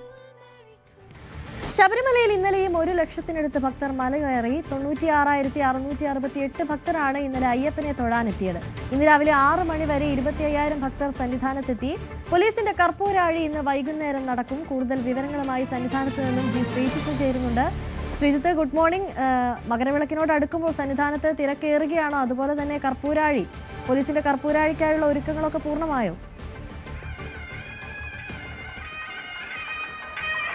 നുസ്രീബ്, മണ്ഡല പൂജയ്ക്കുള്ള ഏതാണ്ട് എല്ലാ ഒരുക്കങ്ങളും പൂർത്തിയായി കഴിഞ്ഞിരിക്കുന്നു. അതിൻ്റെ ഭാഗമായുള്ള വലിയ തിരക്കിലേക്ക് ശബരിമല സന്നിധാനം മാറുന്ന കാഴ്ചയാണ് നമുക്ക് കാണാൻ സാധിക്കുന്നത്. ഇന്ന് രാവിലെയും ഏതാണ്ട് എല്ലാ മണിക്കൂറിലും ഏതാണ്ടൊരു 4,000-5,000 ഭക്തർ ശബരിമല സന്നിധാനത്ത് ദർശനത്തിന് എത്തുന്നുണ്ട്. 4,500 ഏറ്റവും ഒടുവിൽ 5 മണി മുതൽ 6 മണി വരെ സന്നിധാനത്ത് മല ചവിട്ടിയ ഭക്തരുടെ എണ്ണം. എന്തായാലും ഏതാണ്ട് കഴിഞ്ഞ ദിവസങ്ങളിലൊക്കെ പോലെ തന്നെ ഏതാണ്ട് ഒരു 25,000-ഓളം ഭക്തർ രാവിലെ 6 മണി വരെ ദർശനത്തിനെത്തുന്നു. അതായത് ഇനി 1-2 ദിവസങ്ങളാണ് വളരെ പ്രധാനമായിട്ടുള്ളത്. ഇപ്പോൾ 26-ഉം 27-ഉം ഭക്തർക്ക് കർശനമായ നിയന്ത്രണമുണ്ട്. ആദ്യ ദിവസം 30,000, തൊട്ടടുത്ത ദിവസം 35,000 ഭക്തർക്ക് മാത്രമാണ് ശബരിമല സന്നിധാനത്ത് ദർശനത്തിനുള്ള സൗകര്യം ഉണ്ടാകുക. അതായത് സാധാരണഗതിയിൽ കഴിഞ്ഞ ഈ സീസൺ തുടങ്ങിയതിൽ പിന്നെ തുടക്കം മുതൽ കാണുന്നത് പോലെ ഏതാണ്ട് തിങ്കൾ ചൊവ്വ ദിവസങ്ങളിലാണ് ഏറ്റവും വലിയ തിരക്ക്. ഈ കഴിഞ്ഞ തിങ്കളാഴ്ചയും 1,05,000-ൽ പരം ഭക്തർ ശബരിമല സന്നിധാനത്ത് ദർശനത്തിനായി എത്തി എന്നുള്ളതാണ് കണക്ക്. അതുതന്നെയാണ് ഇന്നും ഒരുപക്ഷെ ബുധനാഴ്ച ഒക്കെയും ആ തിരക്ക് തുടരാൻ സാധ്യത. പിന്നീട് അതങ്ങനെ ശനി ഞായർ ദിവസങ്ങളിലേക്ക് എത്തുമ്പോഴാണ് തിരക്ക് കുറയുന്ന ഒരു സ്ഥിതിവിശേഷം ഇത്തവണ കണ്ടത്. എന്തായാലും ഇന്നും നാളെയും കൂടെ കഴിഞ്ഞു കഴിഞ്ഞാൽ പിന്നെ കർശനമായ നിയന്ത്രണമാണുള്ളത്. ശബരിമല ഇപ്പോൾ 26-ാം തീയതി തങ്കയങ്കി ഘോഷയാത്ര രാവിലെ സന്നിധാനത്ത് നിലയ്ക്കലിലെത്തിയാൽ അതിനുശേഷം പിന്നീട് സന്നിധാനത്തേക്ക് ഭക്തരെ കയറ്റിവിടുന്നതിനടക്കം കർശനമായ നിയന്ത്രണങ്ങളുണ്ട്. അതായത് തങ്കയങ്കി ഘോഷയാത്ര പുറപ്പെട്ട ശേഷം മാത്രമായിരിക്കും ശബരിമല സന്നിധാനത്തേക്ക് ഭക്തരെ കടത്തിവിടുക എന്നുള്ളതാണ്. എന്തായാലും ക്ഷേത്രത്തിൽ ഇപ്പോൾ ഈ ഉഷപൂജ അടക്കമുള്ള കാര്യങ്ങൾ നടക്കുകയാണ്. അല്പസമയത്തിനുള്ളിൽ മേൽശാന്തി ഉൾപ്പെടെയുള്ളവർ ക്ഷേത്രം പ്രദക്ഷിണം വെച്ച് മുന്നോട്ട് പോകും. നമുക്ക് ഇവിടെ ഒരു കൂട്ടം ഭക്തരൊക്കെ നിൽക്കുന്നുണ്ട്. നമുക്ക് ചോദിക്കാം, തിരക്ക് എങ്ങനെയുണ്ട് ചേട്ടാ? നല്ല തിരക്കാണ്. ഞായറാഴ്ച ഒഴിച്ചുള്ള ബാക്കി ദിവസം 2 ദിവസമായിട്ട് നല്ല തിരക്കാണ്. ഞായറാഴ്ച മാത്രം തിരക്ക് കുറവ്. എന്നാലും ഭക്തന്മാർക്ക് ഭഗവാനെ ദർശിക്കാനുള്ള സംവിധാനം നല്ല രീതിക്കാണ് എന്നാൽ കാണാൻ പറ്റുന്നുള്ളതാണ്. ഈ വലിയ ബ്ലോക്കൊന്നും എവിടെ ഉള്ളതായിട്ട് മരക്കൂട്ടത്തിനോട് ബ്ലോക്ക് ചെയ്തിരിക്കുക, പമ്പയിലും ബ്ലോക്ക് ചെയ്തിരിക്കുക. ഈ ആളുകളുടെ വരവ് അനുസരിച്ചാണിക്കൊണ്ട് കയറാൻ പറ്റും. നല്ല തിരക്കാണ്. ഞായറാഴ്ച മാത്രമേ ഉള്ളൂ തിരക്കില്ലാത്ത, ബാക്കി എല്ലാവർക്കും നല്ല തിരക്കാണ്. ഏതാണ്ട് അത് തന്നെയാണ് സാഹചര്യം. അനുസരിച്ച് ഇപ്പുറത്ത് വൈകാതെ ഇനിയിപ്പോൾ ശീവേലി നടക്കും. അതിനുള്ള എല്ലാ ഒരുക്കങ്ങളും പൂർത്തിയായിരിക്കുന്നു. ഇവിടെ ഭക്തരെ ഏതാണ്ട് ദർശനത്തിനായി തിരുനടയിലേക്ക് കടക്കുന്നത് തടഞ്ഞുകൊണ്ട് അവിടെ ഒരു ക്രമീകരണം, അതായത് ശീവേലി നടക്കുന്നതിന് വേണ്ടിയുള്ള ക്രമീകരണം ഇവിടെ തുടരുന്ന കാഴ്ചയാണ് നമുക്ക് കാണാൻ സാധിക്കുന്നത്. എന്തായാലും ഇനിയുള്ള ദിവസങ്ങളിൽ സന്നിധാനത്തേക്ക് ദർശനത്തിനെത്തുന്ന ഭക്തരെ സംബന്ധിച്ച് വളരെ പ്രധാനപ്പെട്ടതാണ് ഇവിടെ ഈ ഒരു നിയന്ത്രണമുള്ളത്. പ്രത്യേകിച്ച് സ്പോട്ട് ബുക്കിങ്ങിനും മറ്റും വളരെ കർശനമായ നിയന്ത്രണങ്ങൾ ഉണ്ടാകാനാണ് സാധ്യത. അതായത് 26, 27 തീയതികളിൽ 26-ാം തീയതി ഏതാണ്ട് ഉച്ചയ്ക്ക് ശേഷം ഉച്ചയോടുകൂടി പമ്പയിലെത്തുന്ന തങ്കയങ്കി ഘോഷയാത്ര അന്ന് ഏതാണ്ട് വൈകുന്നേരം 5 മണിയോടുകൂടി ശരംകുത്തിയിൽ എത്തിച്ചേരും. ശരംകുത്തിയിൽ വെച്ച് ദേവസ്വം ബോർഡ് ഇതിനെ ഔദ്യോഗികമായി സ്വീകരിക്കും. തുടർന്ന് ഏതാണ്ട് 6 മണിക്ക് ശേഷം ദീപാരാധനയ്ക്ക് തൊട്ട് മുന്നോടിയായി തങ്കയങ്കി ഘോഷയാത്ര ശബരിമല 18-ാം പടി ചവിട്ടി ഈ ഒരു ശ്രീകോവിലേക്ക് എത്തുമ്പോൾ ശീവേലിയുടെ ഭാഗമായി മേൽശാന്തി ഉൾപ്പെടെയുള്ളവർ ക്ഷേത്രത്തിന് പ്രദക്ഷിണം വെക്കുന്ന കാഴ്ചയാണ് നമുക്ക് കാണാൻ സാധിക്കുന്നത്. ഈ സമയം പൂജാ സമയം ഭക്തർക്ക് ദർശനമില്ല. നട അടച്ച പൂജാകർമ്മങ്ങളും അതിനുശേഷം നട തുറക്കുന്ന സമയത്തായിരിക്കും ഭക്തരെ ഇവിടേക്ക് കടത്തി വിടുക. അതിനുവേണ്ടിയുള്ള ക്രമീകരണങ്ങൾ പോലീസ് ഒരുക്കി കാത്തിരിക്കുകയാണ്. ഞാൻ നേരത്തെ ചൂണ്ടിക്കാണിച്ചതുപോലെ ഈ 27-ന് രാവിലെ ഏതാണ്ട് 11 മണിയോടുകൂടിയാണ് 10 മണിക്ക് ശേഷമാണ് മണ്ഡല പൂജ നടക്കുക. മണ്ഡല പൂജ ഏതാണ്ട് അരമണിക്കൂറിലധികം സമയം ക്ഷേത്രത്തിൽ പൂജാതി കർമ്മങ്ങൾ ഉണ്ടാകും. തൊട്ടടുത്ത ദിവസം അന്ന് തന്നെ രാത്രി ഏതാണ്ട് 11 മണിക്ക് ഹരിവരാസനം പാടി നട അടയ്ക്കും എന്നുള്ളതാണ് ഇപ്പോഴുള്ള അറിയിപ്പുള്ളത്. 30-ന് വൈകുന്നേരം 5 മണിക്കാണ് ശബരിമല നട വീണ്ടും തുറക്കുക. ഇവിടെ ഭക്തർ വീണ്ടും ദർശനത്തിനായി കാത്തു നിൽക്കുന്ന കാഴ്ചയാണ് നമുക്ക് കാണാൻ സാധിക്കുന്നത്. നമുക്ക് അവരോട് സംസാരിക്കാൻ പറ്റും. ചേട്ടാ, എങ്ങനെയുണ്ടായിരുന്നു തിരക്ക്? വരുന്ന ക്യൂ എങ്ങനെ ഉണ്ടായിരുന്നു? ഭയങ്കര എവിടെ മുതൽ ക്യൂ നിന്നു? നടപ്പന്തൽ മുതൽ അല്ലേ? അല്ലാതെ ശരംകുത്തിയിലൊന്നും ബ്ലോക്ക് കയറി വരുന്നിടത്ത് എവിടെ നിൽക്കേണ്ടിയൊന്നും വന്നില്ല. അല്ലാതെ ക്യൂ ഉണ്ട്, എന്നാലും കയറ്റി വിടുന്നു. വലിയ തിരക്കുണ്ടെങ്കിലും മറ്റു ബുദ്ധിമുട്ടുകൾ വെള്ളവും അങ്ങനെ കാര്യങ്ങളെല്ലാം കിട്ടുന്നു. എല്ലാം കിട്ടും. അനുശ്രീ, അതാണ് സാഹചര്യം. വീണ്ടും ക്ഷേത്രത്തിലേക്ക് ഭക്തരെ പ്രവേശിപ്പിച്ച് തുടങ്ങിയിരിക്കുന്നു. അതായത് ശ്രീകോവിലിന് മുന്നിലേക്ക് ഭക്തരെ പ്രവേശിപ്പിച്ചിരിക്കുന്നു. അതിൻ്റെ ദൃശ്യങ്ങളാണ് നമുക്ക് ഇപ്പോൾ കാണാൻ സാധിക്കുന്നത്. ഇവിടെ ഈ ശീവേലി സമയത്താണ് ഇവിടെ നിന്ന് ഭക്തരെ ഒരല്പം ക്ഷേത്ര നടയ്ക്ക് സമീപത്ത് നിന്ന് മാറ്റി ഈ ഫ്ലൈ ഓവറിൽ തന്നെ ബ്ലോക്ക് ചെയ്ത് നിർത്തുന്ന രീതിയുണ്ടത്. ശീവേലി കടന്നു പോയ ശേഷമാണ് പിന്നീട് ഭക്തരെ തിരുനടയ്ക്ക് മുന്നിലേക്ക് കടത്തിവിടുക. എന്തായാലും ഇപ്പോൾ ഇനിയും ഉഷപൂജയുടെ അതിൻ്റെ ഭാഗമായുള്ള ദീപാരാധന ചടങ്ങുകൾ ഉണ്ടാകും. എന്തായാലും എല്ലാ ഒരുക്കങ്ങളും പൂർത്തിയായി ശബരിമല ഒരു മണ്ഡല പൂജയ്ക്കായി പരിപൂർണമായും തയ്യാറെടുക്കുകയാണ്. പ്രത്യേക സുരക്ഷാ സംവിധാനങ്ങളടക്കം ഇത്തവണ ഒരുക്കും. അതായത് കൂടുതൽ ഭക്തരെ അതായത് ഈ 25,000, 30,000 എന്നൊക്കെ പറയുമ്പോൾ പോലും ഏതെങ്കിലുമൊക്കെ ഘട്ടത്തിൽ നേരത്തെ ഇവിടുത്തെ ഭക്തർ തമ്പടിക്കുന്ന സാഹചര്യം ഉണ്ടാകാം. ഒരുപക്ഷെ ഈ 41 എന്നുള്ളത് വളരെ ശബരിമലയെ സംബന്ധിച്ച് ഏറ്റവും വിശിഷ്ടമായ ഒരു ദിനമാണ്. അതുകൊണ്ട് തന്നെ ആ ഒരു ഇതിൻ്റെ ഭാഗമായി തമ്പടിക്കും. അങ്ങനെ ആളുകൾ കൂടുതൽ തിരക്കിലേക്ക് എത്താനുള്ള സാധ്യതയുണ്ട് എന്ന് മുൻനിർത്തി കൂടുതൽ പോലീസുകാരെയൊക്കെ സന്നിധാനത്തടക്കം ഏതാണ്ട് 1500-ലധികം പോലീസുകാരൊക്കെ നിയോഗിച്ചുള്ള ക്രമീകരണം ഉണ്ടാകും. 26-ന് കൂടുതൽ ഉന്നത ഉദ്യോഗസ്ഥർ, ദേവസ്വം മന്ത്രി ഉൾപ്പെടെയുള്ളവർ, ദേവസ്വം ബോർഡ് പ്രസിഡന്റ്, ഒപ്പം തന്നെ മറ്റ് പോലീസിലെ ഉന്നത ഉദ്യോഗസ്ഥർ അടക്കമുള്ളവർ സന്നിധാനത്ത് എത്തും. എന്തായാലും എല്ലാ ഒരുക്കങ്ങളും പൂർത്തിയായിരിക്കുന്നു. ഇനിയുള്ള വളരെ ചെറിയ ദിവസങ്ങൾ ശബരിമല പരിപൂർണമായും ഉത്സവ ലഹരിയിലാണ്. ഇന്നിപ്പോൾ വൈകുന്നേരം ഏതാണ്ട് ദീപാരാധന കഴിഞ്ഞാൽ ഉടനാണ് പോലീസിന്റെ കർപ്പൂരാണി. ശരി, ജി ശ്രീജിത്താണ് സന്നിധാനത്ത് നിന്നും കൂടുതൽ വിവരങ്ങൾ നൽകിയത്. മണ്ഡലപൂജയ്ക്ക് മുന്നോടിയായി സന്നിധാനത്തെ ഭക്തിയുടെ ലഹരിയിലാക്കി കർപ്പൂരാഴി ഘോഷയാത്ര. സന്നിധാനത്ത് ജോലി ചെയ്യുന്ന ദേവസ്വം ബോർഡ് ജീവനക്കാരുടെ നേതൃത്വത്തിലാണ് ഘോഷയാത്ര നടന്നത്. ഇന്ന് പോലീസിന്റെ കർപ്പൂരാഴി ഘോഷയാത്ര സന്നിധാനത്ത് നടക്കും.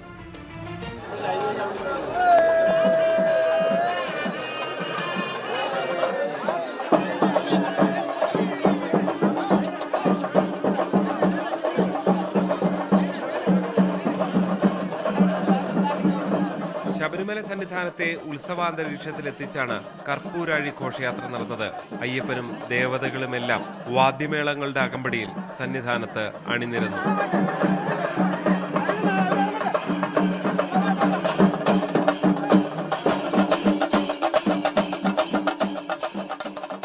ദീപാരാധനയ്ക്ക് തൊട്ടു പിന്നാലെയാണ് ഘോഷയാത്ര തുടങ്ങിയത്. കൊടിമരച്ചുവട്ടിൽ നിന്നും തുടങ്ങി ക്ഷേത്രം വലം വെച്ച് മാളികപ്പുറത്തെത്തി 18-ാം പടിക്ക് താഴെ സമാപിക്കുന്ന രീതിയിലായിരുന്നു ഘോഷയാത്ര.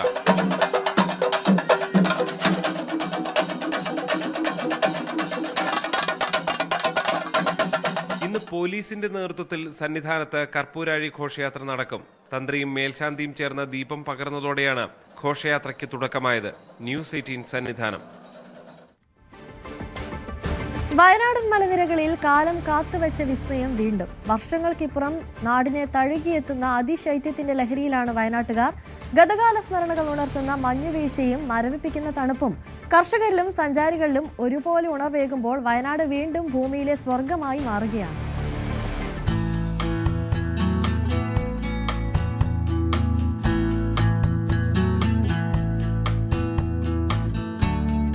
പച്ചപ്പണിഞ്ഞ കുന്നിൻ ചെരുവുകൾക്കുമീതെ വെള്ളിപ്പട്ട് പുതച്ച് വയനാടൻ തണുപ്പ് അതിന്റെ പൂർവ്വരൂപത്തിൽ തിരിച്ചെത്തിയിരിക്കുന്നു. സമീപകാലത്തെങ്ങും അനുഭവപ്പെടാത്ത വിധം തീവ്രമായ അതിശൈത്യമാണ് ഇപ്പോൾ ജില്ലയിൽ അനുഭവപ്പെടുന്നത്. പ്രഭാതത്തിൽ വെയിൽ ഉദിച്ചുയർന്നിട്ടും മലമടക്കുകളിൽ മഞ്ഞിന്റെ മറ നീങ്ങാൻ വൈകുന്ന കാഴ്ച നയന മനോഹരമാണ്. രാവിലെ 11 മണിവരെ നീളുന്ന മഞ്ഞും തണുപ്പും നാടിനെ അലസമായ മനോഹാരിതയിൽ പൊതിയുന്നു. കാഴ്ച മറയ്ക്കുന്ന കനത്ത മൂടൽമഞ്ഞിലൂടെയുള്ള യാത്ര സഞ്ചാരികൾക്ക് പുത്തൻ അനുഭവമാണ് പകരുന്നത്. മഞ്ഞിൽ കുളിച്ചു നിൽക്കുന്ന വയനാടിനെ ആസ്വദിക്കാൻ വിനോദസഞ്ചാരികളുടെ വലിയ തിരക്കാണ് അനുഭവപ്പെടുന്നത്. പ്രകൃതി ഒരുക്കിയ ഈ സ്വർഗീയ അനുഭവം ക്യാമറകളിൽ പകർത്താൻ അതിരാവിലെ തന്നെ ആളുകൾ വ്യൂ പോയിന്റുകളിൽ എത്തുന്നു. കാലാവസ്ഥയിലെ ഈ അനുകൂലമായ മാറ്റം ആസ്വദിക്കുകയാണ് പഴമക്കാർ. പണ്ടത്തെ തണുപ്പ് അപ്പം നമുക്ക് കുറച്ച് ആരോഗ്യമൊക്കെ കുറഞ്ഞല്ലോ. ചുവട്ടൊന്നും ഇടാണ്ട് നിൽക്കുന്നതിൻ്റെ കാരണം പണ്ടത്തെ ഭക്ഷണത്തിൻ്റെ രീതി കൊണ്ടാണ്. പണ്ടത്തെ ഭക്ഷണം കഴിച്ചുകൊണ്ട് അതാണ് ഈ ഇപ്പോൾ കുറച്ച് ആരോഗ്യമൊക്കെ കുറഞ്ഞുകൊണ്ട് ഉള്ള തണുപ്പുകൾ പണ്ടത്തെ തണുപ്പായി. ഇപ്പോൾ കാലാവസ്ഥയുടെ ഈ വ്യതിയാനം കർഷകർക്ക് വലിയ ആശ്വാസമാണ് നൽകുന്നത്. പഴയ കാലത്തെ ഓർമ്മിപ്പിക്കുന്ന ഈ തണുപ്പ് കൃഷിക്ക് ഗുണകരമാകുമെന്ന പ്രതീക്ഷയിലാണ് അവർ. പകൽ വെളിച്ചം മങ്ങി തുടങ്ങുമ്പോഴേക്കും 5 മണിയോടെ തന്നെ വീണ്ടും തണുപ്പ് നാടിനെ കീഴടക്കി തുടങ്ങുന്നു. രാത്രികാലങ്ങളിൽ കനത്ത തണുപ്പാണ് അനുഭവപ്പെടുന്നത്. കാലാവസ്ഥാ വ്യതിയാനങ്ങൾക്കിടയിലും വയനാടിന്റെ തനതായ ഈ കുളിർമ തിരിച്ചു കിട്ടിയ സന്തോഷത്തിലാണ് വയനാട്ടുകാർ. ജയരാജ് ബത്തേരി, ന്യൂസ് 18 വയനാട്. തിരുവനന്തപുരം കടയ്ക്കാവൂർ റെയിൽവേ സ്റ്റേഷന് സമീപം വന്ദേഭാരത് ട്രെയിനിന് മുന്നിലേക്ക് ഓട്ടോറിക്ഷ ഓടിച്ചു കയറ്റിയ ഡ്രൈവർ റെയിൽവേ പോലീസ് കസ്റ്റഡിയിൽ. മദ്യലഹരിയിലാണ് ഇയാൾ റെയിൽവേ ട്രാക്കിലേക്ക് ഓട്ടോ കയറ്റിയതെന്ന് പോലീസ് പറയുന്നു. അപകടത്തിൽ ഓട്ടോറിക്ഷ ഭാഗികമായി തകർന്നു. അപകടത്തെ തുടർന്ന് 1.5 മണിക്കൂറിലധികം വൈകിയാണ് ട്രെയിൻ തിരുവനന്തപുരം സെൻട്രലിലെത്തിയത്. കൂടുതൽ വിവരങ്ങളുമായി എസ് അഭിലാഷ് ചേരുന്നുണ്ട്. Abhilash, good morning. ഇന്നലെ രാത്രിയിലായിരുന്നു സംഭവം. വിവരങ്ങൾ ലഭിച്ചതനുസരിച്ച് അധികം ഗതാഗതമൊന്നും എത്താത്ത ഒരു സ്ഥലത്തായിരുന്നു ഈ ഓട്ടോ ഉണ്ടായിരുന്നത് എന്നാണ് മനസ്സിലാക്കുന്നത്. അങ്ങനെയെങ്കിൽ ഇയാൾ അവിടെ എന്തിനെത്തി എന്ന തരത്തിലുള്ള വിവരങ്ങളൊക്കെ പോലീസിന് ലഭിച്ചിട്ടുണ്ടോ ഇപ്പോൾ? Good morning Anusree. ഇന്നലെ രാത്രി ഏകദേശം 12 മണിക്ക് ശേഷമാണ് ഈ അപകടം ഉണ്ടായത്. കല്ലമ്പലം സ്വദേശിയായ സുധി എന്ന ആൾ ഓടിച്ച ഓട്ടോറിക്ഷയാണ് ഇത്തരത്തിൽ അപകടത്തിൽപ്പെട്ടത്. റെയിൽവേ ട്രാക്കിന് സമാന്തരമായ ഉണ്ടായിരുന്ന റോഡിൽ കൂടി ഈ വാഹനം ഓടിച്ചു പോവുകയായിരുന്നു എന്നാണ് റെയിൽവേ പോലീസ് പറയുന്നത്. ഈ സമയം ഈ ഭാഗത്ത് നിർമ്മാണ പ്രവർത്തനങ്ങൾ നടക്കുന്നു. ഇതിന്റെ ഭാഗമായി തന്നെ റോഡിൽ മൺകൂനകൾ ഉണ്ടായിരുന്നു. ഇതിലിടിച്ച ശേഷം ഈ വാഹനം നിയന്ത്രണം തെറ്റി ഈ ട്രാക്കിലേക്ക് ഓടിക്കയറുകയായിരുന്നു. ഈ വാഹനം ട്രാക്കിൽ കയറി മറിഞ്ഞ ഉടൻ തന്നെ ഇയാൾ ട്രാക്കിന് പുറത്തേക്കാണ് ഡ്രൈവർ തെറിച്ചു വീണത്. ഈ വാഹനത്തിൽ മറ്റ് യാത്രക്കാരും തന്നെ ഉണ്ടായിരുന്നില്ല. അതുകൊണ്ട് തന്നെയാണ് ഇയാൾക്ക് വലിയ അപകടങ്ങൾ, ഈ വാഹനം മറിഞ്ഞുള്ള അപകടമല്ലാതെ മറ്റ് പരിക്കുകളൊന്നും തന്നെയില്ല. ഇയാൾ മദ്യലഹരിയിലായിരുന്നു എന്നും പോലീസ് പറയുന്നുണ്ട്. എന്തായാലും വലിയൊരു അപകടമാണ് ഇതിലൂടെ ഒഴിവായത്. ഇയാൾ കല്ലമ്പലം സ്വദേശിയാണ്. ഇയാൾ എന്തിന് ഈ ഭാഗത്ത് വന്നു എന്നതിനെ കുറിച്ചൊക്കെ പോലീസ് ഇപ്പോൾ ഇയാൾ കസ്റ്റഡിയിലെടുത്ത് ചോദ്യം ചെയ്തു വരികയാണ്. എന്തായാലും വാഹനം ഏകദേശം ഭാഗികമായി തന്നെ തകർന്നിട്ടുണ്ട്. എന്തായാലും വലിയൊരു അപകടമാണ് ഇതിലൂടെ ഒഴിവായത്. ഈ ഭാഗം പറഞ്ഞതുപോലെ തന്നെ ഈ ഭാഗം മറ്റു വാഹനങ്ങൾ എത്തിച്ചേരാൻ പാടുള്ള ഒരു ഒഴിഞ്ഞ ഭാഗമാണ്. 2 റെയിൽവേ സ്റ്റേഷനുകൾക്ക് മധ്യഭാഗത്തായുള്ള ഭാഗമാണ്. അടുത്ത് തന്നെ ഒരു പാലവും ഉണ്ടായിരുന്നു. ഈ വളരെ ആള് തിരക്ക് കൊഴിഞ്ഞ അല്ലെങ്കിൽ ജനവാസം കുറഞ്ഞ ഭാഗത്താണ് ഈ അപകടം ഉണ്ടായത്. അനുശ്രീ, ശരി, അഭിലാഷാണ് ആറ്റിങ്ങിൽ നിന്ന് വിവരങ്ങൾ നൽകിയത്. മറ്റൊരു വാർത്തയിലേക്ക് പോകുമ്പോൾ, മൂന്നാറിൽ തണുപ്പ് വർദ്ധിച്ചതോടെ തേയില കൃഷി പ്രതിസന്ധിയിൽ. പലയിടങ്ങളിലും താപനില -ഡിഗ്രിയിലെത്തിയതിന് പിന്നാലെ ചെടികൾ കരിഞ്ഞുണങ്ങി തുടങ്ങി. കനത്ത മഞ്ഞുവീഴ്ചയ്ക്ക് ശേഷമുണ്ടാകുന്ന ശക്തമായ വെയിലും ചൂടുമാണ് പ്രതിസന്ധിക്ക് കാരണം.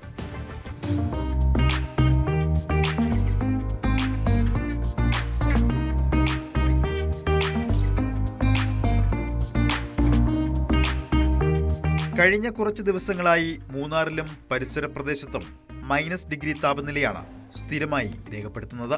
തണുപ്പ് ശക്തമായതോടെ വിനോദസഞ്ചാരികളുടെ വരവ് വർദ്ധിച്ചു. എന്നാൽ മഞ്ഞുവീഴ്ച തോട്ടമേഖലയ്ക്ക് കനത്ത തിരിച്ചടിയാണ്. ഏക്കർ കണക്കിന് തേയിലച്ചെടികളാണ് മഞ്ഞുവീഴ്ചയിൽ നശിച്ചത്. ഹാരിസൺ മലയാളം പ്ലാന്റേഷന്റെ 30 ഏക്കറും കണ്ണൻദേവൻ കമ്പനിയുടെ 100 ഹെക്ടറോളം തേയിലച്ചെടികളുമാണ് കരിഞ്ഞുണങ്ങിയത്. പുലർച്ചെയുണ്ടാകുന്ന ശക്തമായ മഞ്ഞുവീഴ്ചയും ഇതിനുശേഷം അതിശക്തമായ ചൂടും അനുഭവപ്പെടുന്നതാണ് പ്രതിസന്ധി സൃഷ്ടിക്കുന്നത്. ഏകദേശം 121 ഏക്കറോളം സ്ഥലത്ത് മഞ്ഞ് വന്നടിഞ്ഞ് ഇതുപോലെ തേയില കരിഞ്ഞു പോകുന്ന ഒരു സാഹചര്യം ഉണ്ടായി. ഏകദേശം 1500ഓളം തൊഴിലാളികൾക്ക് ഈ 3 മാസത്തേക്ക് വേല ചെയ്യേണ്ടിയിരുന്ന കൊളുന്ത് ഞങ്ങൾക്ക് ഇതുമൂലം നഷ്ടമായിരിക്കുകയാണ്. ഇത് എന്തായിരുന്നു സംഭവിച്ചതെന്ന് പറഞ്ഞാൽ, പൊതുവെ ഒരു 3 വർഷങ്ങൾക്ക് മുമ്പാണ് ഈ ഒരു എസ്റ്റേറ്റിൽ ഇതേ ഒരു അവസ്ഥ ഞങ്ങൾ ഫേസ് ചെയ്തിട്ടുള്ളത്. അന്ന് ഏകദേശം ഇത്രയും തന്നെ ഒരു 125 ഏക്കറോളം സ്ഥലം ഇതുപോലെ തേയില കരിഞ്ഞു പോകുന്ന ഒരു അവസ്ഥയുണ്ടായി. ഇത് മഞ്ഞും വീണ് തേയിലയുടെ മേളിൽ പൂർണ്ണമായിട്ടും ഈ മഞ്ഞുപാളികളാൽ നിറയുകയാണ് ആ ഒരു അവസ്ഥ വരുന്നത്. ഏറ്റവും മികച്ച കൊളുന്ത് ലഭിക്കുന്ന പ്രദേശത്താണ് തേയിലച്ചെടികൾ വ്യാപകമായി കരിഞ്ഞുണങ്ങിയത്. ഇവ വീണ്ടും വിളവെടുക്കുന്ന സ്ഥിതിയിലേക്ക് എത്തിക്കാൻ മാസങ്ങൾ വേണ്ടിവരും. 3 വർഷങ്ങൾക്ക് മുൻപാണ് ഇത്തരത്തിൽ മഞ്ഞുവീഴ്ച മൂന്നാറിലെ തോട്ടമേഖലയെ പ്രതികൂലമായി ബാധിച്ചത്. വരും ദിവസങ്ങളിൽ സമാനമായ താപനില മൈനസിൽ തുടർന്നാൽ തോട്ടമേഖലയ്ക്ക് വലിയ നാശനഷ്ടമുണ്ടാകാനുള്ള സാധ്യതയും കൂടുതലാണ്. ഇത് തൊഴിൽ മേഖലയെയും പ്രതികൂലമായി ബാധിക്കും. ന്യൂസ് 18 ഇടുക്കി. കേരളമാകെ ഒരാഴ്ചയായി കൊടും തണുപ്പാണ് അനുഭവപ്പെടുന്നത്. കോഴിക്കോട് മലയോര മേഖലയിൽ അതിശൈത്യത്തെ മറികടക്കാൻ പ്രഭാത സവാരിക്കാർ തെരഞ്ഞെടുത്ത രീതി കുറച്ച് കൗതുകകരമാണ്. പഴമക്കാരെ പോലെ വിറകും ചപ്പുചവറുകളും ഉപയോഗിച്ച് തീ കാഞ്ഞാണ് ഇവർ തണുപ്പിൽ നിന്ന് രക്ഷ നേടുന്നത്.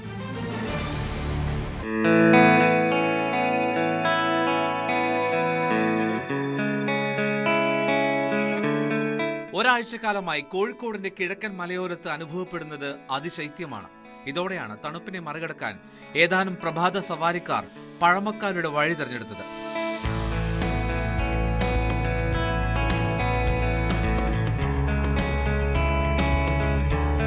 മുക്കം വാക്കിംഗ് ക്ലബിന്റെ നേതൃത്വത്തിലാണ് വിറകുകളും ചപ്പുചവറുകളും ഉപയോഗിച്ച് തീ കായാനുള്ള സൗകര്യമൊരുക്കിയത്. മുക്കം ഹൈസ്കൂൾ ഗ്രൗണ്ടിലാണ് ഇത് സജ്ജമാക്കിയിട്ടുള്ളത്. രാവിലെ വ്യായാമത്തിന് വീട്ടിൽ നിന്നിറങ്ങുന്ന നിരവധി പേരാണ് തണുപ്പിൽ നിന്ന് രക്ഷ നേടാൻ ഇവിടേക്ക് എത്തുന്നത്. നമ്മള് മലയോര മേഖലയിലും അതിശക്തമായ ശൈത്യമാണ്. രാവിലെ ഈ അടുത്ത കാലത്തൊന്നും നമുക്ക് ഇങ്ങനത്തെ ഒരു തണുപ്പ് കിട്ടിയില്ല. വളരെ ഒരു 3-4 ദിവസമായിട്ട് പ്രത്യേകിച്ചും വളരെ മരം കൊച്ചുന്ന തണുപ്പ് എന്നൊക്കെ പറഞ്ഞ മാതിരിയുള്ള ഒരു വലിയ തണുപ്പ്.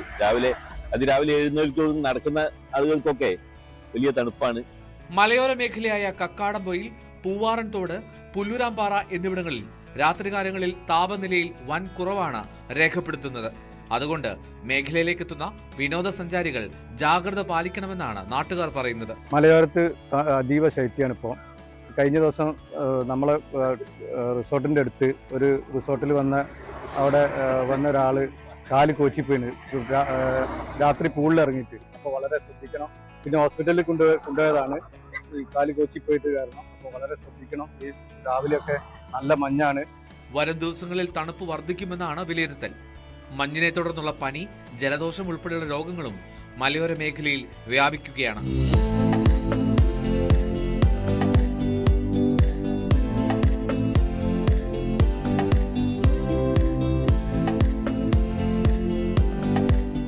18 കോഴിക്കോട്. ക്രിസ്തുമസിനെയും പുതുവത്സരത്തെയും വരവേൽക്കാൻ പുതിയ സാഹസിക റൈഡ് അവതരിപ്പിച്ചിരിക്കുകയാണ് കണ്ണൂർ പറശ്ശിനിക്കടവ് വിസ്മയ അമ്യൂസ്മെന്റ് പാർക്ക്. 15 കോടി രൂപ ചെലവഴിച്ച് സ്ഥാപിച്ച ഇറ്റാലിയൻ റൈഡായ റോഡിക്സ് എന്ന ഉപകരണം സ്പീക്കർ എൻ ഷംസീർ ഉദ്ഘാടനം ചെയ്തു. മോസർ കമ്പനി പുറത്തിറക്കിയ റോഡിക്സ് റൈഡ് ഇറ്റലിയിൽ നിന്ന് നേരിട്ട് ഇറക്കുമതി ചെയ്തതാണ്. റൈഡിൽ ഒരേ സമയം 24 പേർക്ക് കയറാം. പാർക്കിൽ എത്തുന്നവർക്ക് പരമാവധി ഉല്ലാസം പകർന്നു നൽകാനാണ് ശ്രമിക്കുന്നതെന്ന് വിസ്മയ ചെയർമാൻ PV ഗോപിനാഥ് പറഞ്ഞു.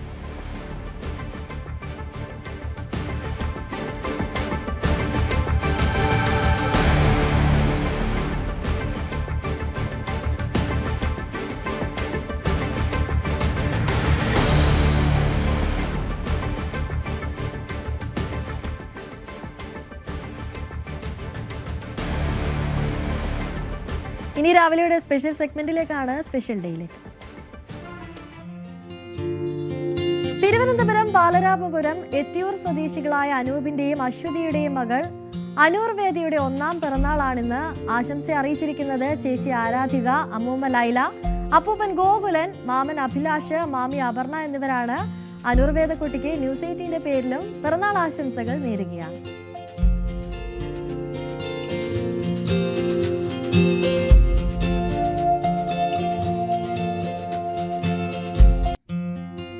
ഇന്ന് ജന്മദിനം ആഘോഷിക്കുന്ന പാലക്കാട് കൊടുവായൂരിലെ രാജേഷും രമേശും. ഇവർ ഇരട്ട സഹോദരങ്ങളാണ്.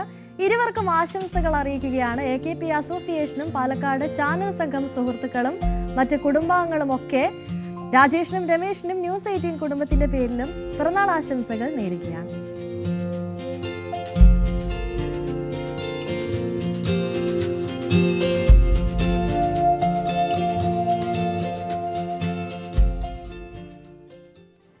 അങ്ങനെ ഇന്നത്തെ രാവിലെയുടെ സമയം പൂർണ്ണമാകുമ്പോൾ നാളെ ക്രിസ്മസ് വരാനിരിക്കുകയാണ്. എല്ലാവരും അതിൻ്റെ ഒരുക്കത്തിലൊക്കെ ആയിരിക്കും.